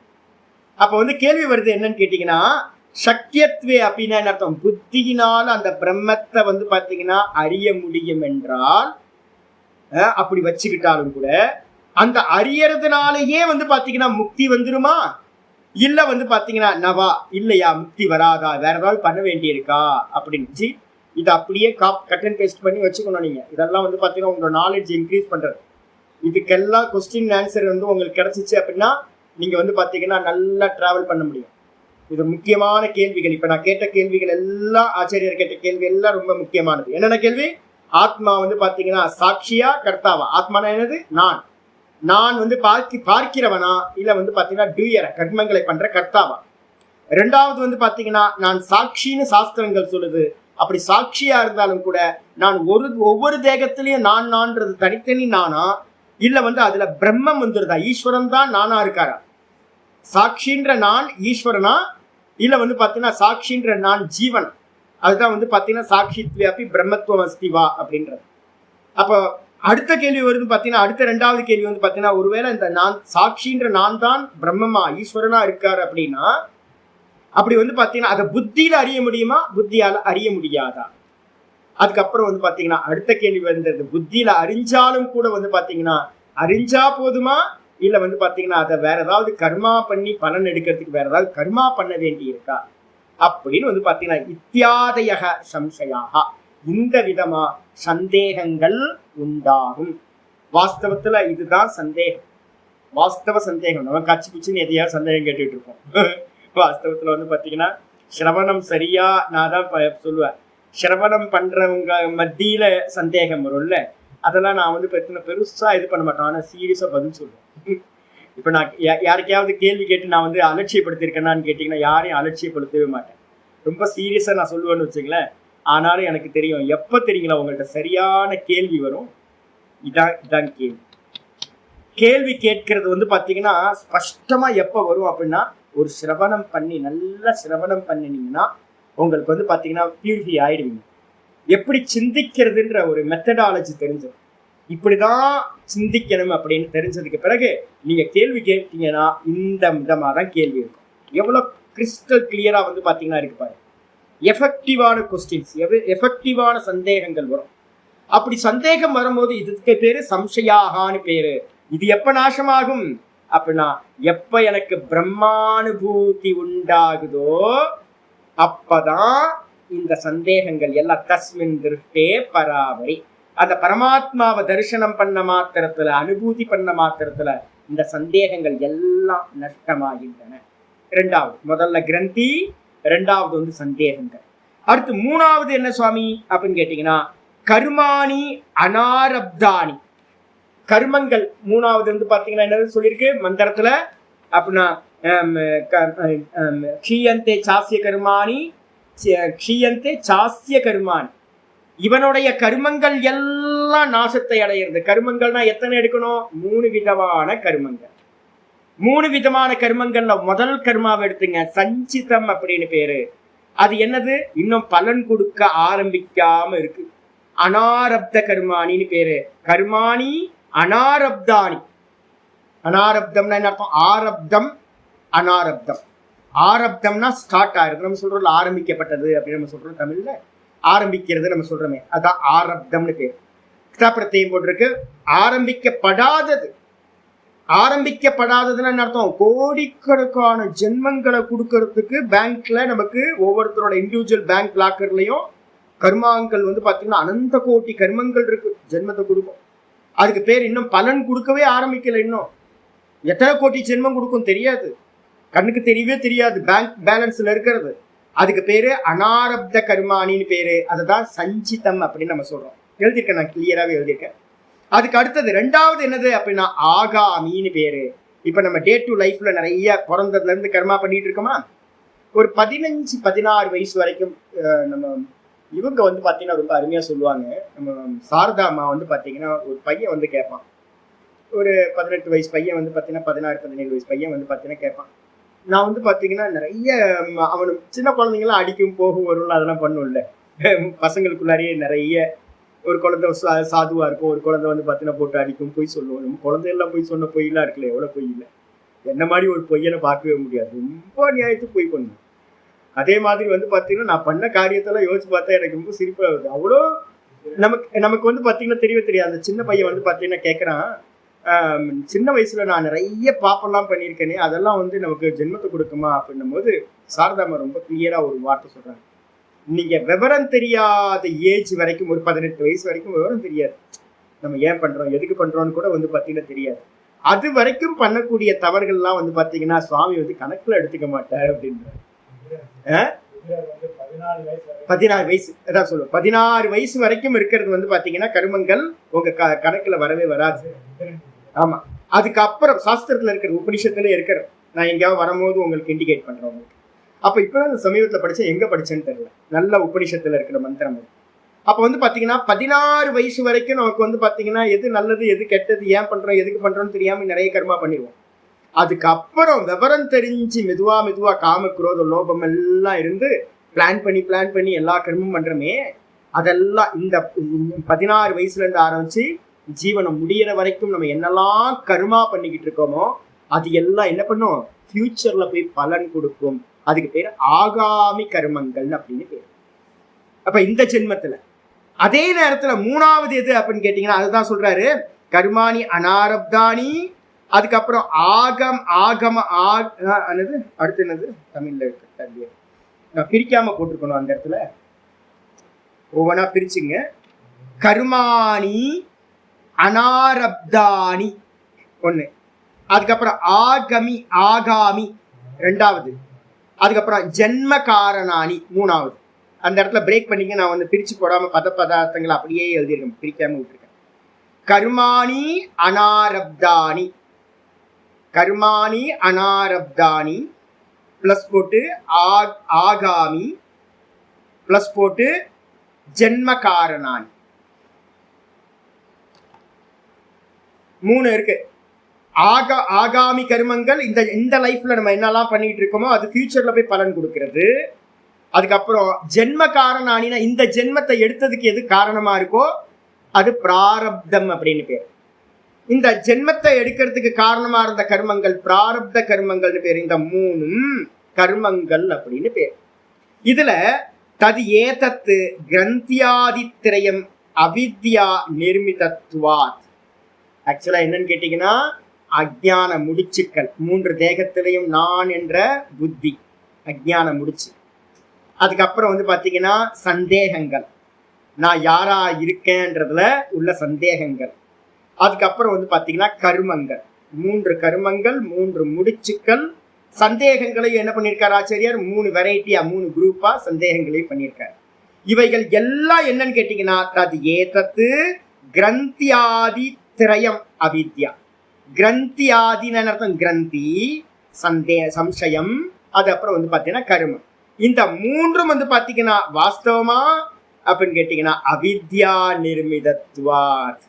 இது எல்லாமே அவித்யினால நிர்மாணம் செய்யப்பட்டது, மாயையினால நிர்மாணம் பண்ணப்பட்டது.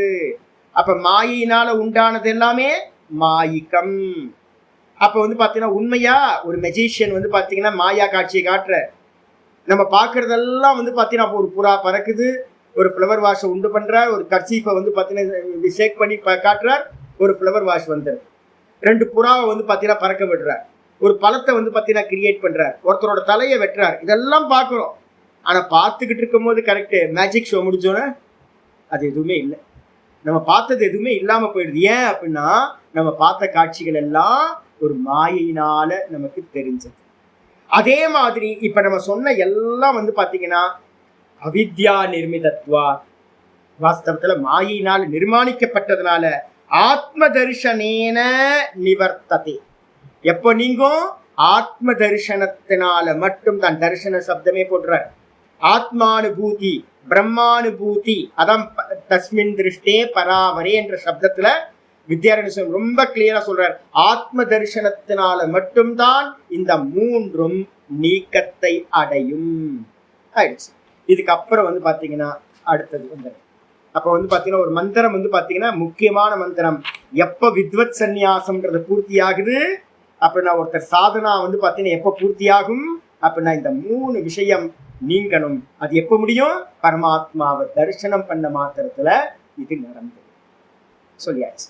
சொன்னதுக்கு பிறகு பாத்தீங்கன்னா இந்த விஷயம் வேற எங்க சுவாமி இருக்கு அப்படின்னு கேட்கும்போது அடுத்து 57வது பேஜ் வந்துருங்க. ஸ்மிருத்யௌ அபி அயமர்த்தக உபலப்யதே.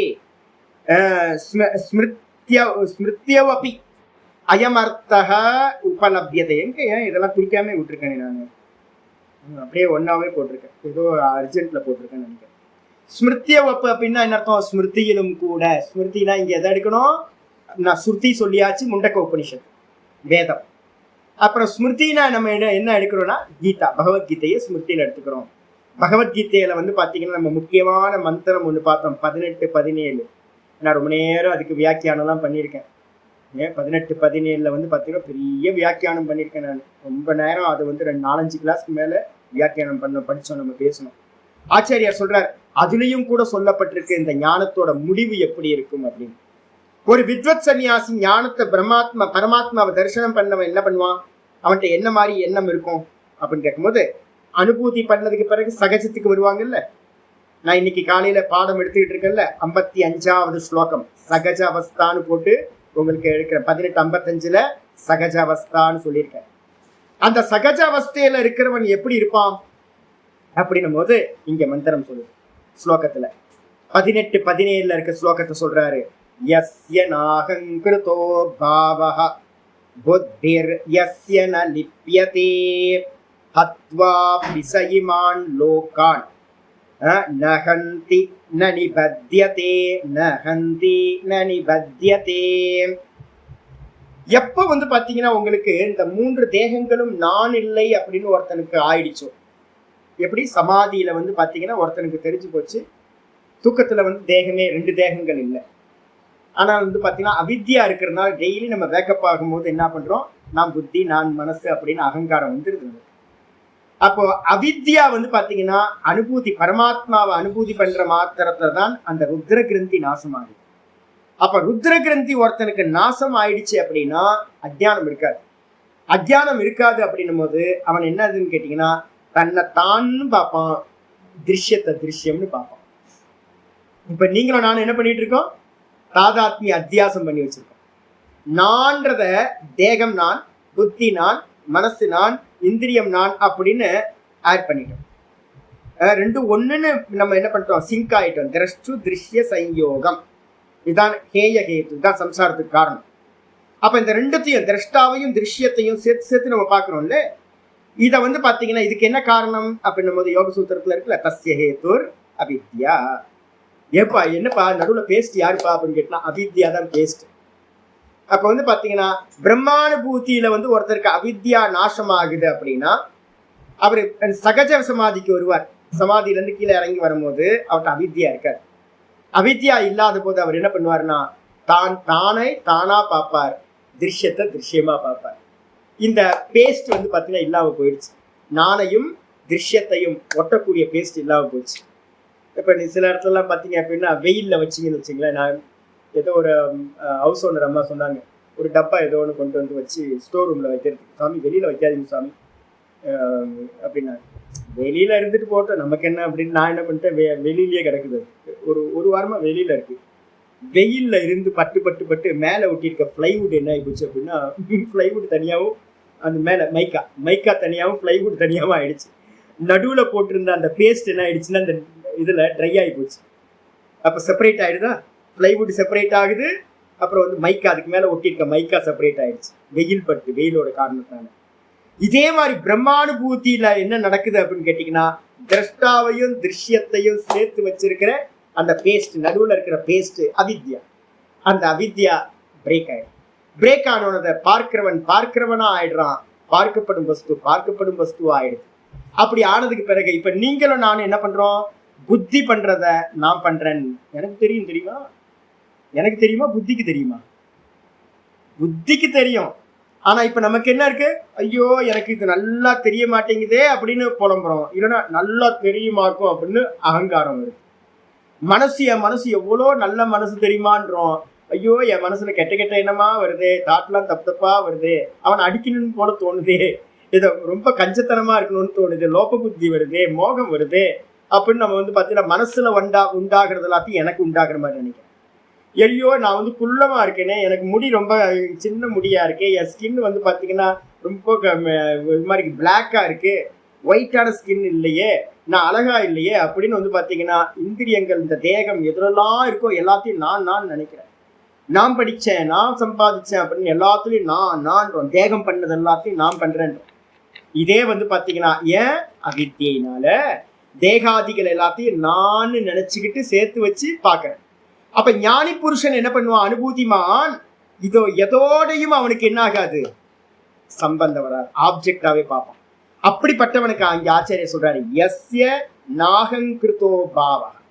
எவனுக்கு வந்து பாத்தீங்கன்னா இந்த தேகாதிகள் பண்ற எந்த காரியத்திலையும் நான் செய்கின்றேன் என்ற எண்ணம் இல்லையோ, அப்போ தேகம், கால்கள் நடக்கின்றன நான் பார்க்கிறேன், கைகள் வந்து பாத்தீங்கன்னா வஸ்துக்களை எடுக்கின்றன நான் பார்க்கின்றேன், கண்கள் பார்க்கின்றன நான் பார்க்கிறேன், காதுகள் கேட்கின்றன நான் பார்க்கிறேன், நாக்கு டேஸ்ட் பண்ணுது நான் பார்க்கிறேன், மனசு சிந்தனை பண்ணுது நான் பார்க்கிறேன், புத்தி அறியுது நான் பார்க்கிறேன், பிராணன் சுவாசிக்குது நான் பார்க்கிறேன் அப்படின்னு எல்லாத்துலயும் வந்து பாத்தீங்கன்னா, ஆமா இதுல வந்து பாத்தீங்கன்னா 5:10 எடுத்து 5:8 5:9 5:8 5:9 வந்து பாத்தீங்கன்னா இருக்கு. 5வது அத்தியாயத்துல 8-9 ஸ்லோகம் 2 இருக்கு.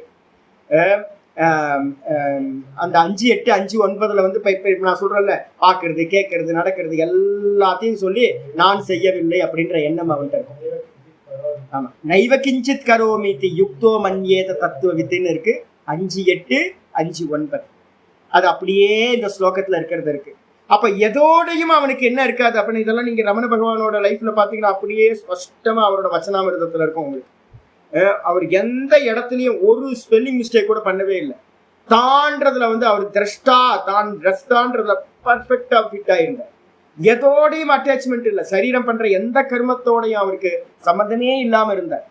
அப்ப எவனுக்கு வந்து பாத்தீங்கன்னா ந அகங்கிருத்தோ பாவக, நான் செய்யவில்லை என்ற எண்ணமோ, எவனுடைய புத்தி வந்து பாத்தீங்கன்னா புத்திர் எஸ்யன லிப்பியதே, எவனுடைய புத்தியானது எந்த ஒரு கர்மத்தோடும் அட்டாச்மெண்ட் ஆகவில்லையோ, அவன் வந்து பாத்தீங்கன்னா ஹத்வாபி ச இமான் லோகான், அவன் இந்த மொத்த லோகத்தையும் கொன்றாலும் கூட, நகந்தி ந நிபத்யதே, அவன் கொல்வதில்லை, அந்த கர்மத்தினால் அவன் பந்தப்படுவதும் இல்லை. ஐயோ, நான் வந்து பாத்தீங்க அப்படின்னா கோயில்ல வந்து பாத்தீங்கன்னா சொப்பனத்துல வந்து பாத்தீங்கன்னா மாமிசம் சாப்பிட்டாங்க. ஒரு சன்னியாசி வந்து பாத்தீங்கன்னா மாமிசம் சாப்பிடக்கூடாதுல்ல, விரதம் எடுத்திருக்கமே சன்னியாசி தப்பு வந்து பாத்தீங்கன்னா எந்த உயிர்களையும் கொல்லக்கூடாதுன்னு நான் சொப்பனத்துல வந்து பாத்தீங்கன்னா மாமிசம் சாப்பிட்டேனே, பாப்பா வந்துருமா சாமி? பாப்பா வருமா வராதா? ஏன் சொப்பனம்? நான் வந்து பாத்தீங்க அப்படின்னா வந்து பாத்தீங்கன்னா போன முறை சன்னியாசம் எடுத்துட்டேனே சாமி, ஒரு நல்ல ஒரு ஆராதனை எல்லாம் பண்ணேன், என்னென்னவோ பண்ணனே சாமி சொப்பனத்துல, அதெல்லாம் காலையில வந்தோடனே வருமா வராதா? வராது. ஏன்? சொப்பனம். அப்போ ஒருத்தன் சொப்பனத்துல நடந்த எதுவுமே ஜாகிரதத்துல வேக்கப் ஆனதுக்கு பிறகு சம்பந்தத்தையே அடையிறது இல்லை. அவன் சொப்பனத்துல 1000 பேரை கொன்னாலும் 1000 கும்பாபிஷேகம் பண்ணியிருந்தாலும் நல்லதோ கெட்டதோ வேக்கப்பானோன்னு சம்பந்தம் இல்லை. அதே மாதிரி இவன் நான் அப்படின்ற சொரூபத்துல வேக்கப் ஆயிட்டான் அப்படின்னா இந்த ஸ்தூல தேகத்துல அவனுக்கு எந்த சம்பந்தமும் இருக்காது. எப்படி சொப்பன தேகத்துல எந்த சம்பந்தமும் இல்லாம வேக்கப் ஆகிறோமோ, அதே மாதிரி இவன் வந்து பாத்தீங்க அப்படின்னா நான்ல வேக்கப்பானவன், வெறும் நானா தன்னை பார்க்கிறவன், அவன் இந்த தேகத்தால, இந்த ஜாகிரத தேகத்துல என்ன காரியம் பண்ணாலும், இந்த உலகத்தையே கொன்றாலும் கூட அவன் அந்த கர்மத்தால் பாப்பத்தால் வந்து பாத்தீங்கன்னா பந்தப்படுவதில்லை, சம்பந்தப்படுவதில்லை அப்படின்னு வந்தார். ஆச்சாரியார் சொல்றார் யஸ்ய பிரம்மவிதோ. இதுல உங்களுக்கு கொஞ்சம் நான் அனுவாதத்துல கொஞ்சம் சரியாதான் இருக்கு, ஆனா லிட்ரலான அனுவாதம் பண்ணல. நான் வந்து பாத்தீங்கன்னா சொல்றத வந்து லிட்ரலா வந்து பாத்தீங்கன்னா அனுவாதம் பண்றதை நீங்க எழுதிக்கலாம். ஆனா ஒன்றும் மோசம் இல்லை, ஆனா அவ்வளவு லிட்ரலா இல்லை அனுவாதத்துல. யஸ்ய பிரம்மவிதோ, எந்த பிரம்ம வித்துக்கு, மந்திரத்தை அப்படியே வித்யாரண்ய சுவாமி என்ன பண்றார், மீனிங் சொல்றார், ஸ்லோகத்தோட மீனிங் சொல்றார். யஸ்யன்றதுக்கு அர்த்தம் பிரம்மவிதா, பிரம்மத்தை அனுபூதி செய்தவன். பிரம்மத்தை அனுபூதி செய்தவன் எப்படி இருப்பான்? அவனுடைய பாவக, அவனுடைய தன்மை எப்படி இருக்கும்? பிரம்மத்தை அறிந்தவன் என்ன ஆகிறான்? பிரம்மவேதோ பிரம்மவித் பிரம்மைவ பவதி. மனசுல எப்பயுமே வச்சுக்கணும், ஜீவன் ஆகிறது இல்லை. திரும்ப நம்ம என்ன பண்ணிட்டு இருப்போம், அவன் ஜீவனே பார்த்துட்டு இருப்போம். அப்ப வந்து பாத்தீங்கன்னா பிரம்மத்தை அறிந்தவன் பிரம்மமா ஆகின்றான். அவனோட பாவம் எப்படி இருக்கும் அப்படின்னா சத்தா சுபாவ ஆத்மா. அவன் வந்து பாத்தீங்க அப்படின்னா சத்தா சுபாவம்னு என்ன அர்த்தம்? வெறும் இருப்பா இருப்பான். சத்தான்றதுக்கு அர்த்தம் வெறும் இருப்பு, எக்ஸிஸ்டன்ஸா மட்டும் இருக்க, இவ்வளவுதான் இருக்கு. தேகமா இருக்கேன்னா பரமஹம்சானந்தாவா இருக்கேன், புத்தியா இருக்க, இந்திரியங்களா இருக்க, மனசா இருக்க, அதெல்லாம் இல்லை. வெறும் இருப்பு. ஆத்மாவோட சுபாவம் என்னது? வெறும் இருப்பு மட்டும்தான், வெறும் எக்ஸிஸ்டன்ஸ், பியூர் எக்ஸிஸ்டன்ஸ் மட்டும். அப்படி இருக்கக்கூடிய சத்தா சுபாவக ஆத்மா, அவனுடைய ஆத்மா எப்படி இருக்கும்? வெறும் இருப்பா இருக்கிறது. அப்படி இருக்கிறதுல ந அகங்கிருத்தோ, அவன்கிட்ட என்ன தன்மை இருக்கும்? சகஜத்துல இருக்கும் போது கூட ரமண பகவான் எடுத்துட்டீங்கன்னா கிளியரா இருக்கும், தாண்டியே இருப்ப. எந்த ஒரு இதுவும் இல்லை. கொஸ்டின் கேட்டா கூட வந்து பாத்தீங்கன்னா நிறைய கொஸ்டின்ஸ்க்கு ஆன்சரே பண்ணலையா. அவருக்கு தோணுச்சுன்னா வந்து பாத்தீங்கன்னா புத்திக்கு உரைக்காது, அது பாட்டுக்கு உள்ளுக்குள்ளாரியே இருக்கும், ஸ்திதியிலே இருக்கும். அது வந்து பாத்தீங்கன்னா இந்த தேகாதிகள்ல எதுலையுமே வந்து பாத்தீங்கன்னா எப்படி இருக்கும்? ந அகங்கிருத்தோ, மந்திரத்துல இருக்கிறது. நாகங்கிருத்தோன்னா என்ன அர்த்தம்? அகங்காரேன. அது வந்து பாத்தீங்கன்னா அகங்காரத்தோட ஒன்னா இணையாது. ஏன்னா 23 தத்துவத்துல அகங்காரமும் ஒரு தத்துவம். அதோட வந்து பாத்தீங்கன்னா தாதாத்மிய அத்தியாச அந்தர் ஆச்சாதித்தகன ஆச்சாதித்தக. அது வந்து பாத்தீங்கன்னா இப்ப நமக்கெல்லாம் நான்றது என்ன ஆகுது அப்படின்னா, தூக்கத்துல நான் சாண்டாளனும் இல்லை, நான் வந்து பிராமணனும் இல்லை, நான் சிங்கமும் இல்லை, நான் கொசுவும் இல்லை, நான் அம்மாவும் இல்லை, அப்பாவும் இல்லை. தூக்கத்துல ஏதாவது இருக்கு அகங்காரம்? தூக்கத்துல ஒரு அகங்காரம் இல்லைல்ல. சிங்கம் தூங்கி போனாலும் சிங்கம் இல்லை, கொசு தூங்கி போனாலும் கொசு இல்லை, எல்லாம் போச்சு. தூக்கத்துல யாருக்கும் எந்த ஒரு அகங்காரமும் இல்லாம இருந்தோம். புத்தி வேக்கப் ஆகும் போது இமீடியட்டா அந்த புத்தியில அடுத்த தத்துவம் என்னது? அகங்கார தத்துவம்.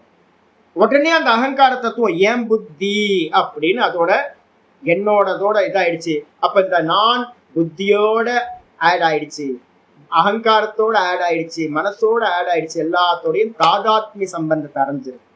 இந்த தாதாத்மிய சம்பந்தத்தை அடையும் போது என்ன ப்ராப்ளம் அப்படின்னா, இந்த நான் ஆச்சாதித்தகன்னு என்ன அர்த்தம், மறைக்கப்படும். இந்த மேல இருக்கிறது எல்லாம் இந்த நாணை கீழே இருக்கிற லேயரா இருக்கிற நாணை வந்து பாத்தீங்கன்னா மறைச்சிருது, ஆச்சாதித்தக நமக்கெல்லாம். ஆனா பிரம்மத்தை அனுபூதி பண்ணவனுக்கு வந்து பாத்தீங்கன்னா இந்த மாதிரி வந்து பாத்தீங்கன்னா ஆச்சாதித்தக புத்தி லேபக சம்சய. அதனால வந்து பாத்தீங்கன்னா அவனுக்கு புத்தியோட அவனுக்கு எந்த சம்பந்தமும் இல்லை. புத்திய ஆப்ஜெக்டா பாக்குறான், அகங்காரத்தை ஆப்ஜெக்டா பாக்குறான், மனச ஆப்ஜெக்டா பாக்குறான். எல்லாத்தையும் ஆப்ஜெக்டா பாக்குறதுனால என்ன ஆகுது அப்படின்னு கேட்டீங்கன்னா அதுல எந்த ஒரு லேப்பம்னா சம்பந்தம் ஒட்டுதல் உண்டாகிறது இல்லை. லேப்பம்ன்றதுக்கு அர்த்தம் பேஸ்ட். பேஸ்ட் வந்து பாத்தீங்கன்னா அங்க உண்டாகிறது இல்லை, சம்பந்தமே உண்டாகிறது இல்லை. அதனால அவனுக்கு இந்த எதை பத்தியும் அவனுக்கு டவுட்டே இல்லை. இந்த 24 தத்துவங்களை பத்தியும் இந்த நானுக்கு எந்த சம்பந்தமும் இல்லை. அதனாலதான் வந்து பாத்தீங்கன்னா நான் அடிக்கடி ஒரு ஸ்லோகம் சொல்லியிருக்கேன்ல, என்னன்னு நீங்க என்ன சொன்னீங்களா, அந்த 36 3:36 4:36 சுவார்த்த சம்யமாத்துக்கு முன்னாடி 3:35 யோக சூத்திரத்துல 3:35 இருக்குல்ல, சத்வ புருஷயோர் அத்தியந்த அசங்கீரணயோகோ. வாஸ்தவத்தை அந்த நானும் இந்த புத்திக்கும் வந்து பாத்தீங்கன்னா வாஸ்தவத்துல என்ன அப்படின்னா தண்ணியும் எண்ணெயும் போல ஒன்னும் சேரவே சேராது. ஆனா இப்ப நீங்களும் நானும் என்ன பண்ணிருக்கோம், 100% வந்து பாத்தீங்கன்னா இந்த ரெண்டும் சேராது.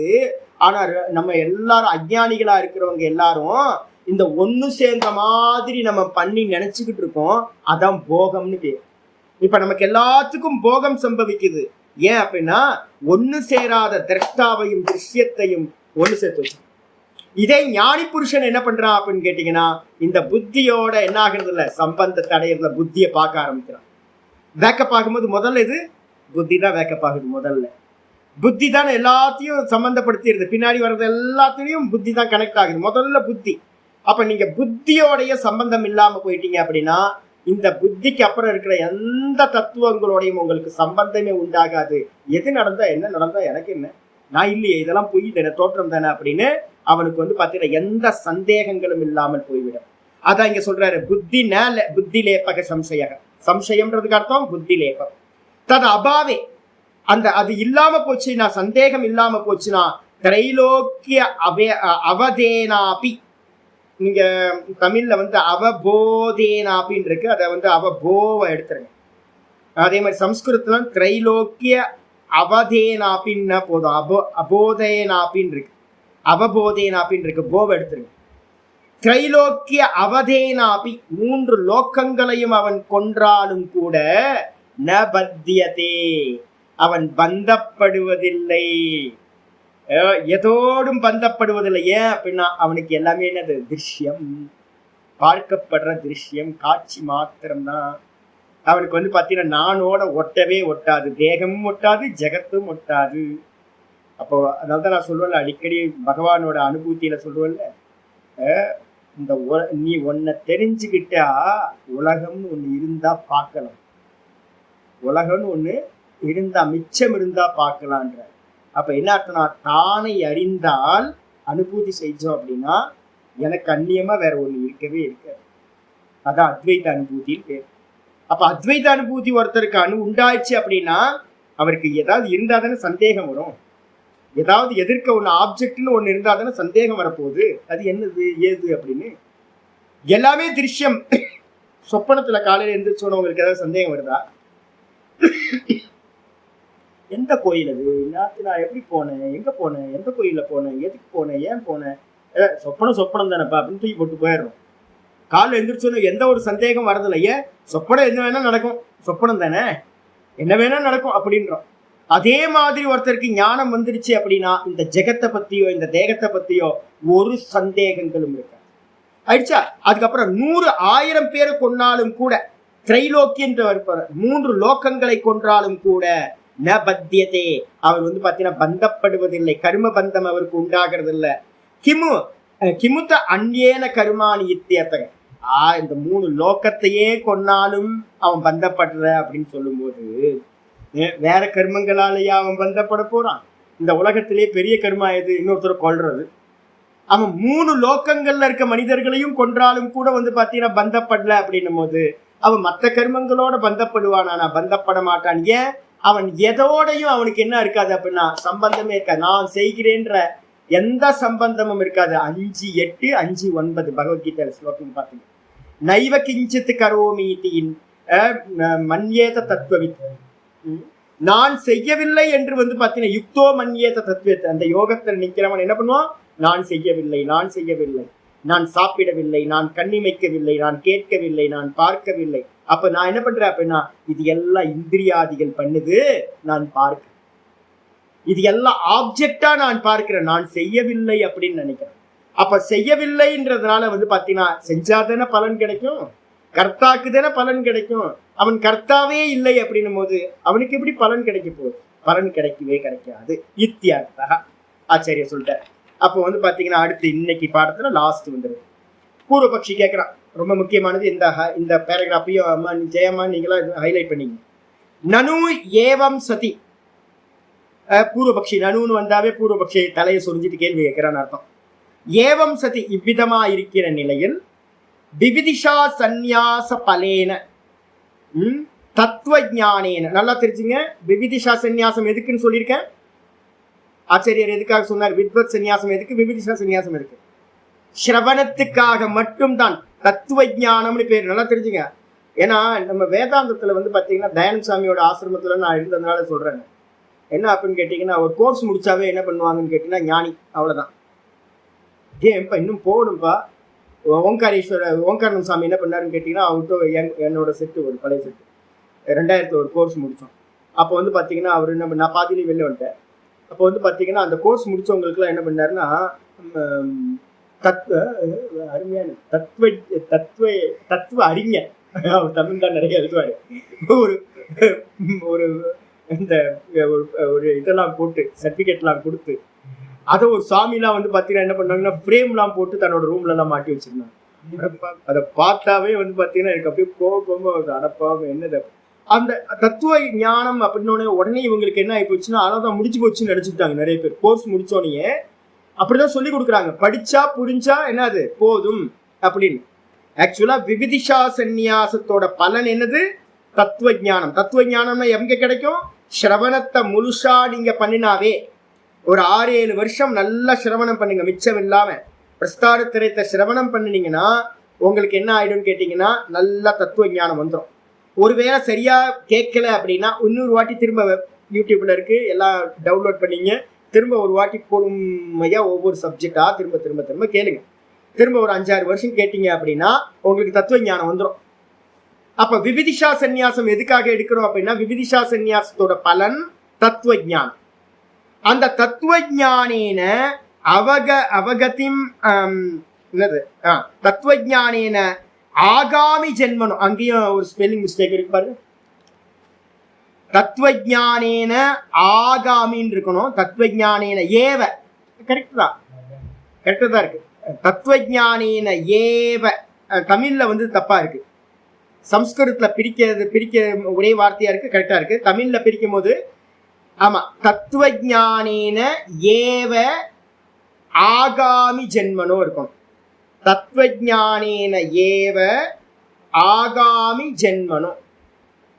தத்துவ ஞானத்தினால என்ன சாமி கிடைக்கும் அப்படின்னு கேட்டீங்கன்னா ரொம்ப கிளியர், ரொம்ப ரொம்ப கிளியரா வந்து பாத்தீங்கன்னா என்ன பண்றாரு அப்படின்னா பஞ்சதசியில வந்து பாத்தீங்க அப்படின்னா தத்துவ ஞானத்தை மட்டும் அறிஞ்சா அதுக்கு என்ன பேர் சொல்லியிருக்கோம் நம்ம? ஞாபகம் இருக்கா அவங்களுக்கு? என்ன ஞானம்னு சொல்லியிருக்கோம் அதுக்கு பேரு?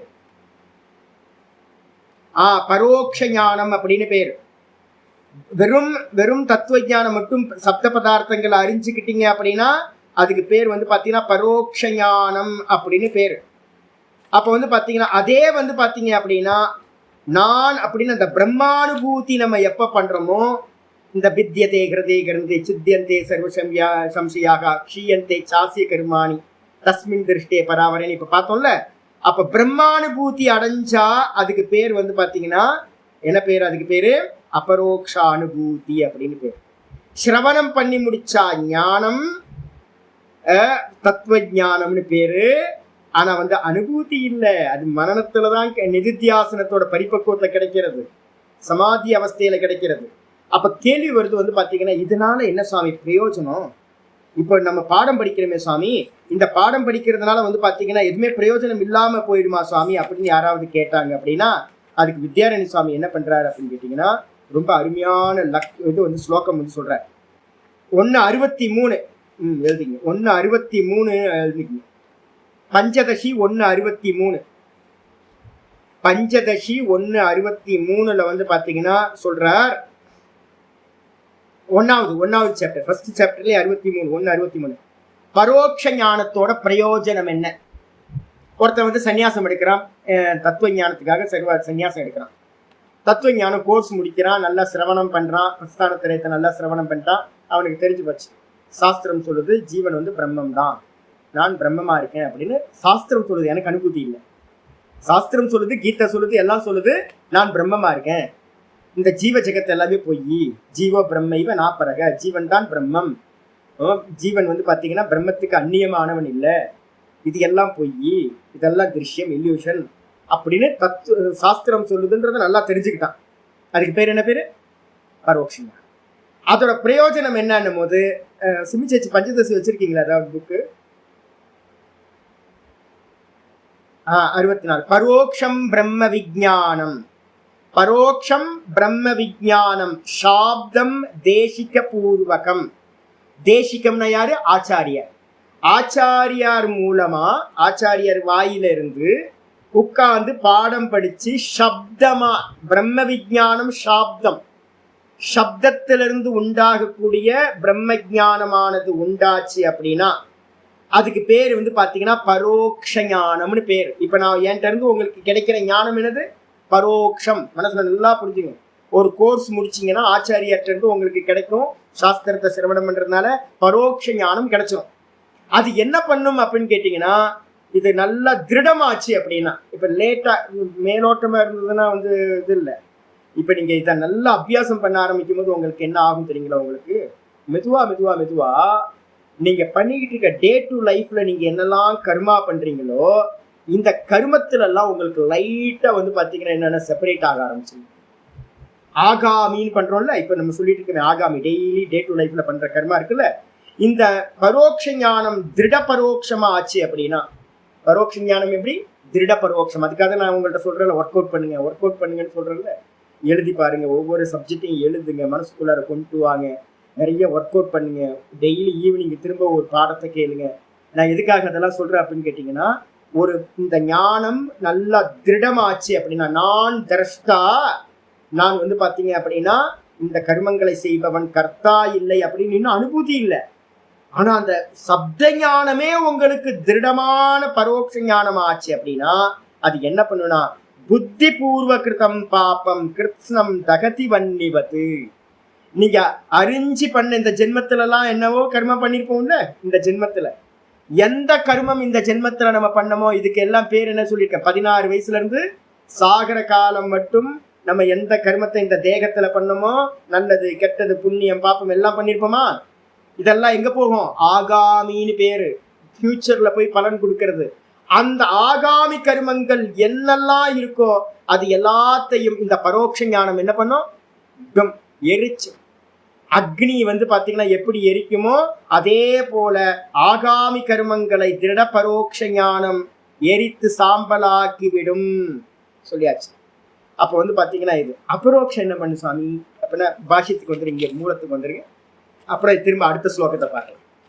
இங்க ஆச்சாரியார் பஞ்சதசிக்காரர் இங்க சொல்றாரு மூலத்துல, தத்துவஞானேன ஏவ, தத்துவஞானத்தினாலேயே ஆகாமி ஜென்மனோ வாரி தத்துவாத். ஆகாமி ஜென்மம் என்ன ஆயிடுன்னு கேட்டீங்கன்னா, இப்ப ஆகாமி கர்மம் பலன் கொடுக்காது. இப்ப நீங்க அதனால தான் நான் சொல்றேன், நல்லா சின்சியரா பாடம் கேளுங்க. சின்சியரா பாடம் கேட்டீங்கன்னாவே இந்த ஜென்மத்தில் நீங்க எவ்வளவு பெரிய பாப்பம் பண்ணியிருந்தாலும் இது என்ன ஆகாது, ஃபியூச்சர்ல பலன் கொடுக்காது, நிவாரணம் ஆயிடும். பரோட்ச ஞானம் ஆகாமி கர்மங்களை நிவாரணம் செய்து விடுவதால் சரி. அதுக்கப்புறம் வர்த்தமான ஜென்ம அசேஷஸ்ய. இப்ப நம்ம ஜென்மத்துல இருக்கோம், இதுக்கு பேர் என்ன பேர்? இப்ப அனுபவிச்சுக்கிட்டு இருக்கிறது பேர் என்னது? பிராரப்தம். பிராரப்த கர்மத்தை என்ன பண்ண முடியாது அப்படின்னு கேட்டீங்கன்னா அதை சொல்றாரு. மிச்சம் இப்ப நம்ம எல்லாத்துக்கும் ஒரு மிடில் ஏஜ் இருக்கு, மீதி இருக்கிற ஏஜ் வரைக்கும் சாகர காலம் மட்டும் அனுபவிக்கணும், தேகம் இருக்கிற வரைக்கும் அனுபவிக்கணும். அப்ப அந்த மிச்சம் இருக்கிற பிராரப்த கர்மங்களை போகமந்திரேன விநாச அசக்கிய விநாசயித்தும் அசக்கியத்வாத். அப்ப வந்து பாத்தீங்கன்னா பிராரப்தத்தை என்ன பண்ண முடியாது, நாசம் பண்ண முடியாது. ஸ்டார்ட் பண்ணியாச்சு, அதான் பிராரப்தம்னு பேர். நான் சொல்லியிருக்கேன்ல, வில்லுல இருந்து கிளம்பின அம்பு மாதிரி ஸ்டாப் பண்ண முடியாது. அம்பரா துணியில இன்னும் எடுத்து வைக்கல, அப்ப அது அப்படியே நிற்கும். சஞ்சிதம் எடுத்து வில்லுல வச்சு ரெடி பண்ணியிருக்கோம், அது ஆகாமி, அதையும் நிப்பாட்டிடலாம். ஆனா வில்லுல இருந்து மூவ் ஆயிடுச்சு அப்படின்னா இது பண்ண முடியாது. அந்த அம்புக்கு வந்து பாத்தீங்கன்னா எதிர்க்க மூவ் ஆயிடுச்சுன்னா அது மானுன்னும் பார்க்காது, எதிர்க்க இருக்கிறது டைகர்னும் பார்க்காது. இந்த அம்பு போய் அடிச்சுட்டு தான் நிற்கும். அப்ப பிராரப்தம் வந்து பாத்தீங்கன்னா என்ன பண்ண முடியாதுன்னா, பிராரப்தத்தை போகவந்தரேனா போகிக்காம அதை வந்து பாத்தீங்கன்னா நாசம் பண்றது முடியவே முடியாது. அப்ப எவ்வளவு பெரிய ஞானியா இருந்தாலும் என்னன்னா ரமணரா இருந்தாலும் வந்து பாத்தீங்கன்னா ஒரு பெரிய பேண்டேஜ் போட்டிருக்காரு. வீடியோஸ்லாம் யாரும் இப்ப எனக்கு அனுப்பிட்டே இருந்தாங்க, 2-3 வீடியோஸ்லாம் அனுப்பிட்டாங்க. பாத்தீங்க அப்படின்னா சுவாமியோட லாஸ்ட் காலத்துல அந்த ஷோல்டர்ல வந்து பாத்தீங்கன்னா பெரிய பாண்டேஜ் இது இருக்கு ரமண பகவானுக்கு. ஷோல்டர்ல வந்து பாத்தீங்கன்னா அவருக்கு நல்ல ஒரு கேன்சர் வந்துச்சு. இவருக்கு வந்து பாத்தீங்கன்னா ராமகிருஷ்ண பரமஹம்சருக்கு த்ரோட்ல வந்து பாத்தீங்கன்னா கேன்சர் வந்துச்சு. இது மாதிரி பெரியவங்க மகான்களுக்கு எல்லாத்துக்கும். இப்ப என்னோட குருநாதர்லாம் ஐயோ அவ்வளவு பவித்திரமான ஆளுங்க. சப்தத்தால கூட ஒருத்தரை நான்லாம் ஏகப்பட்ட சப்தத்தினால ஹர்ட் பண்ணுவேன், எல்லாத்தையும் ரொம்ப ஹார்டா பேசுவேன் நான். ராமானந்த சுவாமிலாம் என்னோட குருநாதர்லாம் ஒரு ஜீவனுக்கு கூட வந்து பாத்தீங்கன்னா வார்த்தையால கூட யாரையும் ஒரு சப்தத்தினால எடுத்து சொல்ல மாட்டேன். அது மாதிரி பவித்திரமான. ஆனா அவருக்கு கேன்சர், போன் கேன்சர். அப்ப இதெல்லாம் என்னன்னு கேட்டீங்கன்னா எவ்வளவு பெரிய தத்துவ ஞானியா வேணா இருந்துங்க, எவ்வளவு தத்துவ ஞானியா இருக்கட்டும், பிராரப்தத்தை என்ன பண்ணி ஆகணும், பிறந்தாச்சு அப்படின்னா எல்லா ஜீவர்களும் போகம் பண்ணி தான் முடிக்க முடியும், அதை நாசம் பண்ண முடியாது. பரோட்ச ஞானத்தினால ஆகாமி கர்மத்தை ஸ்டாப் பண்ண முடியும், பரோட்ச ஞானத்தினால. அதுக்கப்புறம் அசக்கியத்வாத் கிம் அனேன வித்வத் சந்நியாசக. அப்ப விவிதிஷா சந்நியாசம் எடுத்து தத்துவ ஞானத்தை பண்ணாவே ஆகாமி கர்மம் நாசமாயிடும், பிராரப்தத்தை அனுபவிச்சு நாசம் பண்ணலாம். அப்ப எதுக்கு வித்வத் சந்நியாசம் எடுத்துக்கணும் அப்படின்னு யாராவது கேள்வி கேட்டாங்கன்னா, இப்ப நிஷ்டா பிரகரணத்துல போயிட்டு இருக்குல்ல, எதுக்கு ஏகாந்தத்துக்கு போகணும், காட்டுல போய் உட்காரணும், எல்லாத்தையும் தியாகம் பண்ணணும், எல்லாத்தையும் விட்டுட்டு வந்து பாத்தீங்கன்னா சதா ஆத்ம தியானத்துல இருக்கணும். இதெல்லாம் எதுக்குப்பா? வாசனாட்சயம் பண்ணணும், மனோநாசம் பண்ணணும், எதுக்கு இதெல்லாம்? வித்வத் சன்னியாசம் எதுக்கு? இந்த இவர் வந்து யாக்கியவல்கிய மகரிஷி வந்து பாத்தீங்கன்னா 2 ஒய்ஃபையும் விட்டுட்டு அந்தராளத்துல விட்டுட்டு ஓடிட்டார்ல, எஸ்கேபிசம் தானே அது. 2 ஒய்ஃபையும் விட்டுட்டு போனா என்ன ஆகுறது? பாவம் இல்லை அந்த 2 ஒய்ஃபுங்களும். மனுஷன் பாப்பி இல்லை அப்படின்னா ஏன் போனாரு காட்டுக்கு? வித்வத் சன்னியாசம் எதுக்கு எடுத்துக்கணும் அப்படின்னு கேட்டீங்கன்னா, இவன் கேட்கிறான் பூர்வபக்ஷி, கிம் அனேன வித்வத் சன்னியாசக, எதுக்காக வித்வத் சன்னியாசம் அப்படின்னு கேட்டா சொல்றாரு, பிரயாசேன இதிச்சேத். ஏன் அப்படின்னா வித்வத் சன்னியாசம் வந்து பாத்தீங்கன்னா நம்ம இப்பதான் படிச்சு முடிச்சிருக்கோம். விவிதிசா சன்னியாசத்தோட லைஃப் ஸ்டைல் வேற, வித்வத் சன்னியாசத்தோட லைஃப் ஸ்டைல் வேற. இப்ப நாங்கெல்லாம் ஃப்ரீயா இருந்துகிட்டு இருக்கோம். ரமணரோட லைஃப் ஸ்டைல் இப்ப எங்களோட ஒப்பிட்டு பாத்தீங்கன்னா என்ன ஆகும்? அப்படியே டோட்டல். அவர் வந்து பாத்தீங்கன்னா 100% ஒரு கௌப்பீனம் கட்டிக்கிட்டு வெறும் பிக்ஷாண்ணம் வாங்கிக்கிட்டு வந்து பாத்தீங்க அப்படின்னா புகையில வாசம் பண்ணிக்கிட்டு 100% வந்து மௌனியா இருந்துகிட்டு எல்லாம் பண்ணிக்கிட்டு இருந்தார். இப்ப எங்களோடது பாத்தீங்க அப்படின்னா சிரவண மன்னத்துக்காக வந்து பாத்தீங்கன்னா அழகா குட்டியால தங்கியிருக்கோம், நல்ல வஸ்திரங்களை போட்டிருக்கோம், நல்லா உட்காந்து 3 வேளை குளிச்சுக்கிட்டு நல்லா சாப்பிட்டு ஆனந்தமா இருந்துட்டு இருக்கோமே, சிரவண மன்னனம் பண்ணிட்டு தானே இருக்கோம். ஆமா, அதுதான் நம்ம முன்னாடி சொல்லிட்டோம். 2 தர்மங்களும் எப்படிப்பட்டது? 2த்துக்கும் ரொம்ப பெரிய வித்தியாசம் இருக்குன்னு நம்ம சொல்லிட்டோம். அப்ப வித்வத் சந்நியாசம்ன்றது பிரயாசம் அதிகம், ரொம்ப பிரயாசம். சிரவணத்துக்கு ஒரு கோர்ஸ்ல போய் ஜாயின் பண்ணீங்க, சின்ன மிஷன் தயானந்த மிஷன்ல ஒரு கோர்ஸ் இது பண்ணீங்கன்னா அற்புதமான கோர்ஸா இருக்கும். என்ன ஃபுட்டுன்னு நினைக்கிறீங்க? யாராவது போய் ஜாயின் பண்றீங்க, ஆனந்தமா இருக்கும். காலையில இருந்து சாயந்தரம் வரைக்கும் வந்து பாத்தீங்க அப்படின்னா சின்ன மிஷன்ல இது இருக்கு சித்தபாரி. நாங்கள் என்ன பண்ணுவோம், நான் ரொம்ப காஞ்சி போனவன். நான் ரிஷிகேஷ்ல வந்து பார்த்தீங்கன்னா ஒன்றும் கிடைக்காது, காஞ்சி போன ரொட்டியும் இருந்தான். நான் என்ன பண்ணுவேன் அப்படின்னு கேட்டிங்கன்னா, ஒரு வருஷத்துக்கு ஒரு வாட்டி போய் 10 நாள் சித்தபாரியில் போய் தங்கிடுவேன். அங்கே சின்ன பசங்களாம் நிறைய பேர் கோர்ஸில் இருப்பாங்க. நம்ம கொஞ்சோண்டு ஞானம்லாம் இருக்கா, என்னை சுற்றி ஒரு கூட்டம் வந்துடும். எப்படியாவது சாமி இது சொல்லுங்கள் அது சொல்லுங்கள் அப்படின்னு. நமக்கு ஃபேன்லாம் நிறைய இருந்தாங்க. அப்போ நான் போய் ஒரு 10 நாள் தங்குவேன். எதுக்காக தங்குவேன் அப்படின்னா ஃபுட்டுக்காக மட்டுமே தங்குவாங்க. யாக்கியவல்கியர் சொல்கிறாருல, ராஜ்யசபாக்கு வந்து நான் மாட்டுக்காக மட்டும்தான் வந்தேன் அப்படின்னு சொல்ற மாதிரி. நான் சித்தபாரிக்கு போனாவே எதுக்கு போவேன்? நல்ல ஃபுட்டு கிடைக்கும். அதுவும் அந்த அந்த ஹால் பார்த்தீங்க அப்படின்னா இதுல ஹிமாச்சல் பிரதேசத்துல இருக்கிறது சித்தபாரி. அந்த காங்கிடா வேலியில வந்து பார்த்தீங்கன்னா கிளைமேட் ரொம்ப நல்ல கிளைமேட். அவங்களோட லெக்சர் ஹால் பார்த்தீங்கன்னா கேரளா டைப் லெக்சர் ஹால். எல்லாம் அந்த லெக்சர் ஹாலே உடன் டிசைனிங் பண்ணியிருக்கேன். அந்த இதெல்லாம் வந்து பார்த்தீங்கன்னா பெரிய பெரிய இதெல்லாம் கேரளா டைப்பு குத்து விளக்கெல்லாம் வச்சு அந்த அந்த அந்த லெக்சர் ஹால் பார்த்தாவே உங்களுக்கு கீழே போட்டிருக்க கார்பெட்லாம் அவ்வளோ சாஃப்டாக இருக்கும். பாடம் கேட்கறதுக்குலாம் ஆனந்தமாக இருக்கும். சிரவணம் பண்ணுறதெல்லாம் வந்து பார்த்தீங்கன்னா ஏதோ நீங்கள் வந்து பார்த்தீங்கன்னா ஏதோ தேவலோகத்திலேருந்து சிரவணம் பண்ணுற மாதிரி இருக்கும் உங்களுக்கு. அப்போ வந்து பார்த்தீங்கன்னா சிரவணம் ஈஸி சாமி. நல்ல ஒரு கோர்ஸில் இருந்துக்கிட்டு சிரவணத்தெல்லாம் பண்ணிக்கலாம். ஆனால் வித்வத் சந்நியாசம்ன்றது ஆயாசம், பிரயாசேன இது. ரொம்ப கஷ்டப்பட்டு ரமண பகவான் மாதிரி காட்டுக்கு மேட்டுக்கு போய் ஏகாந்தமா இருந்துக்கிட்டு சாப்பிட்டது ஒரு வேளை சாப்பிட்டு எதையோ பண்ணிக்கிட்டு ஆத்ம தத்துவத்திலேயே தான்லே நிக்கிறதுக்கான முயற்சி. எதுக்காக இதை பண்ணணும் அப்படின்னு யாராவது கேட்டாங்கன்னா மைவம் ஆச்சாரியர் சொல்றா, இல்லப்பா அது இல்லை. என்னன்னா வித்வத் சந்நியாசஸ்ய ஜீவன் முக்தி ஹேத்துத்வாத். நம்ம ஏற்கனவே பார்த்தோம் வித்வத் சந்நியாசம் எதுக்கு அப்படின்னா 54வது பேஜோ எங்கேயோ பார்த்தோமே நம்ம ஏற்கனவே வந்து உங்களுக்கு இதை நோட் பண்ணீங்க. நான் சொல்லியிருக்கேன்ல என்னன்னு கேட்டீங்கன்னா 44வது பேஜ் நம்பர் 44 பாருங்க. 44 கீழே பார்த்தீங்கன்னா தெரியும். ததா வித்வத் சந்நியாசேனாபி ஜீவன் முக்தயே. 44வது பேஜில் இருக்கிறது. ததா வித்வத் சந்நியாசினாபி ஜீவன் முக்தயே மனோநாச வாசனாக்ஷயௌ சம்பாதனீயானின்னு இருக்கு. அப்ப வித்வத் சந்நியாசத்தோட பிரயோஜனம் என்னது? ஜீவன் முக்தி. ஜீவன் முக்திக்காக தான் வித்வத் சந்நியாசம். ஜீவன் முக்தி எப்ப கிடைக்கும்? வாசனாக்ஷயம் மனோநாசமா இந்த ரெண்டு நடந்தா சமாதி, நிர்விகல்ப சமாதி. நிர்விகல்ப சமாதினால ஜீவன் முக்தி உண்டாகுது. அப்படின்னும் போது இங்க ஆச்சாரியர் அதுதான் சொல்றாரு, வித்வத் சந்நியாசசிய ஜீவன் முக்தி ஹேத்துத்வாத். வித்வத் சந்நியாசம் எதுக்கு அப்படின்னா ஜீவன் முக்திக்கு காரணம் ஆயிடுது. அதனால என்னன்னு கேட்டீங்கன்னா எப்படி சுவாமி சொல்றீங்க அப்படின்னா வித்யாரண்ய சுவாமியோட அடுத்த ஸ்லோகத்தை எடுத்துங்க. 1:54 1:64 பரோட்ச ஞானத்தோட பலன் 1:63 சொல்லுச்சு பஞ்சதசியில. 1:64 வந்து அபரோக்ஷத்தோட பலன் சொல்லப்படுது. இந்த ஆத்மானுபூதி நடந்தா என்ன நடக்கும் சுவாமி அப்படின்னா அபரோக்ஷாத் பிரம்ம விஜானம், அபரோக்ஷ ஆத்ம விஜானம், சாப்தம் தேசிகபூர்வகம் சம்சார காரணாஜ்ஞான தமசண்ட பாஸ்கரஹ. ரொம்ப முக்கியமானது. இந்த வித்வத் சந்நியாசத்தினால மனோநாசம் வாசனாக்ஷயம் நடக்கும், நிர்விகல்ப சமாதி நடக்கும். அது மூலமா தான் உங்களோட பேங்க் பேலன்ஸ் இருக்குல்ல சாமி, அந்த பேங்க் பேலன்ஸ்ல இருக்கிறது எல்லாம் நாசத்தை அடையும். காரணம் இது நான் சொன்ன தூக்கத்துல என்ன இருக்கு? ஒன்றும் அறியவில்லைன்ற அவித்யா இருக்கு. அதான் மூல காரணம். அந்த மூல காரணம் வந்து பாத்தீங்கன்னா என்ன ஆகும்? நாசத்தை அடையும். எல்லாமே நாசத்தை அடையிறது வந்து பாத்தீங்க அப்படின்னா இந்த இதனாலதான் நாசத்தை அடையும். அது இல்லாம நாசத்தையே அடையாது. அப்ப அதனால வந்து பாத்தீங்க அப்படின்னா உங்களுக்கு சஞ்சித கர்மங்கள் எல்லாம் நாசத்தை அடைகின்றது. எங்க அப்படின்னு கேட்டீங்கன்னா 1:51 எடுத்துங்க.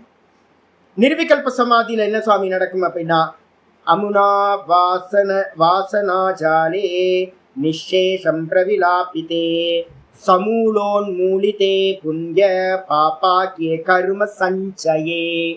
1:61 1:61 பஞ்சதசி தான். பஞ்சதசி 1:61 1:63 1:64 3 ஸ்லோகங்களை வந்து எடுத்துக்கணும். நீங்க வந்து பாத்தீங்கன்னா இந்த நிர்விகல்ப சமாதியில என்ன நடக்கும் அப்படின்னா வாசனாக்ஷயம் நடக்கும். அந்த வாசனாக்ஷயம் நடந்துச்சு அப்படின்னா சஞ்சிதத்தில் இருக்கக்கூடிய எல்லா கர்மங்களும் நாசமாகிவிடும். அப்ப தத்துவ ஞானத்தினால நல்லா புரிஞ்சுங்க, தத்துவ ஞானத்தினால ஆகாமி கர்மம் நாசமாகும், ஆனா சஞ்சிதம் நாசமாகாது. பிராரப்த கர்மம் யாரா இருந்தாலும் போகம் பண்ணி தான் நாசம் பண்ண முடியும்.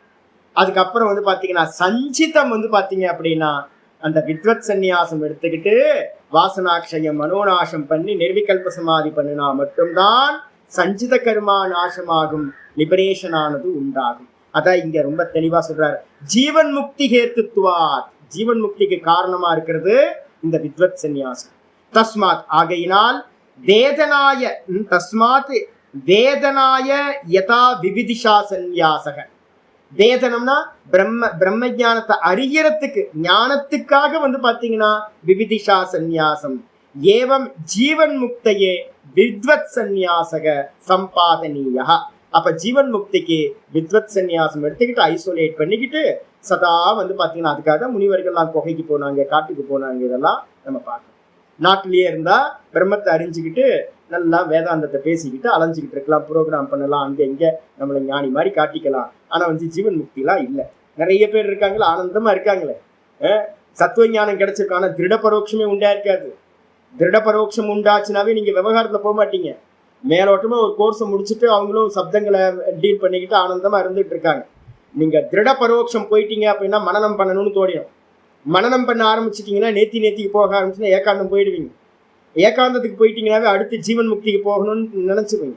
அப்ப ஆஃப் பேக்டு ஞானம் தான் வந்து பாத்தீங்கன்னா என்ன பண்ணிட்டு இருக்கோம், வேலையில தெரிஞ்சுக்கிட்டு நான் சப்த ஞானத்தை எல்லாத்தையும் பண்ணிட்டு இருக்கோம். விவகாரத்தில் அதிகமா ஈடுபட்டுக்கிட்டு 100% பிரவருத்தி ஆயிருக்கு. வேதாந்தம் பிரவருத்தி, ஆனா வாஸ்தவத்துல வேதாந்தம் பிரவருத்தி இல்லை. ரைட்ஸா? இதோட வந்து பாத்தீங்கன்னா அப்போ ஞானத்துக்காக விவிதிஷா, ஜீவன் முக்திக்காக வித்வத் சந்நியாசம் சம்பாதிக்க வேண்டும் அப்படின்னு இது வித்வத் சந்நியாசக. இதோட 2வது டாபிக் வித்வத் சந்நியாசம் பூர்த்தியாச்சு. இப்போ நாளையில இருந்து நம்ம என்ன பண்ண போறோம், 3வது டாபிக் உங்களுக்கு பிடிஎஃப் அனுப்பியிருக்கேன். அந்த பிடிஎஃப் எடுத்து பிரிண்ட் அவுட் போட்டு வச்சுக்கிட்டீங்கன்னா நாளைக்கு கிளாஸ் ஆரம்பிக்க போது ஜீவன் முக்தி ஸ்வரூபம். ஜீவன் முக்தினா என்னன்றதை வந்து பார்த்தீங்கன்னா நம்ம நல்லா தெரிஞ்சுக்க போறோம் நாளையில இருந்து. ஓம் பூர்ணமத பூர்ணமிதம் பூர்ணாத் பூர்ணமுதச்யதே பூர்ணஸ்ய பூர்ணமாதாய பூர்ணமேவாவசிஷ்யதே. ஓம் சாந்தி சாந்தி சாந்தி. ஹரி ஓம். ஸ்ரீ குருப்யோ நமः. ஹரி ஓம். ஓம் காயேன வாசா மனசேந்திரியைர்வா புத்யாத்மனா வா பிரகிருதே ஸ்வபாவாத் கரோமி யத்யத் சகலம் பரஸ்மை நாராயணாயேதி சமர்ப்பயாமி. ஓம் தத்சத் இது பரபிரம்மார்ப்பணமஸ்து. நாராயண நாராயண நாராயண. ஹரி ஓம்.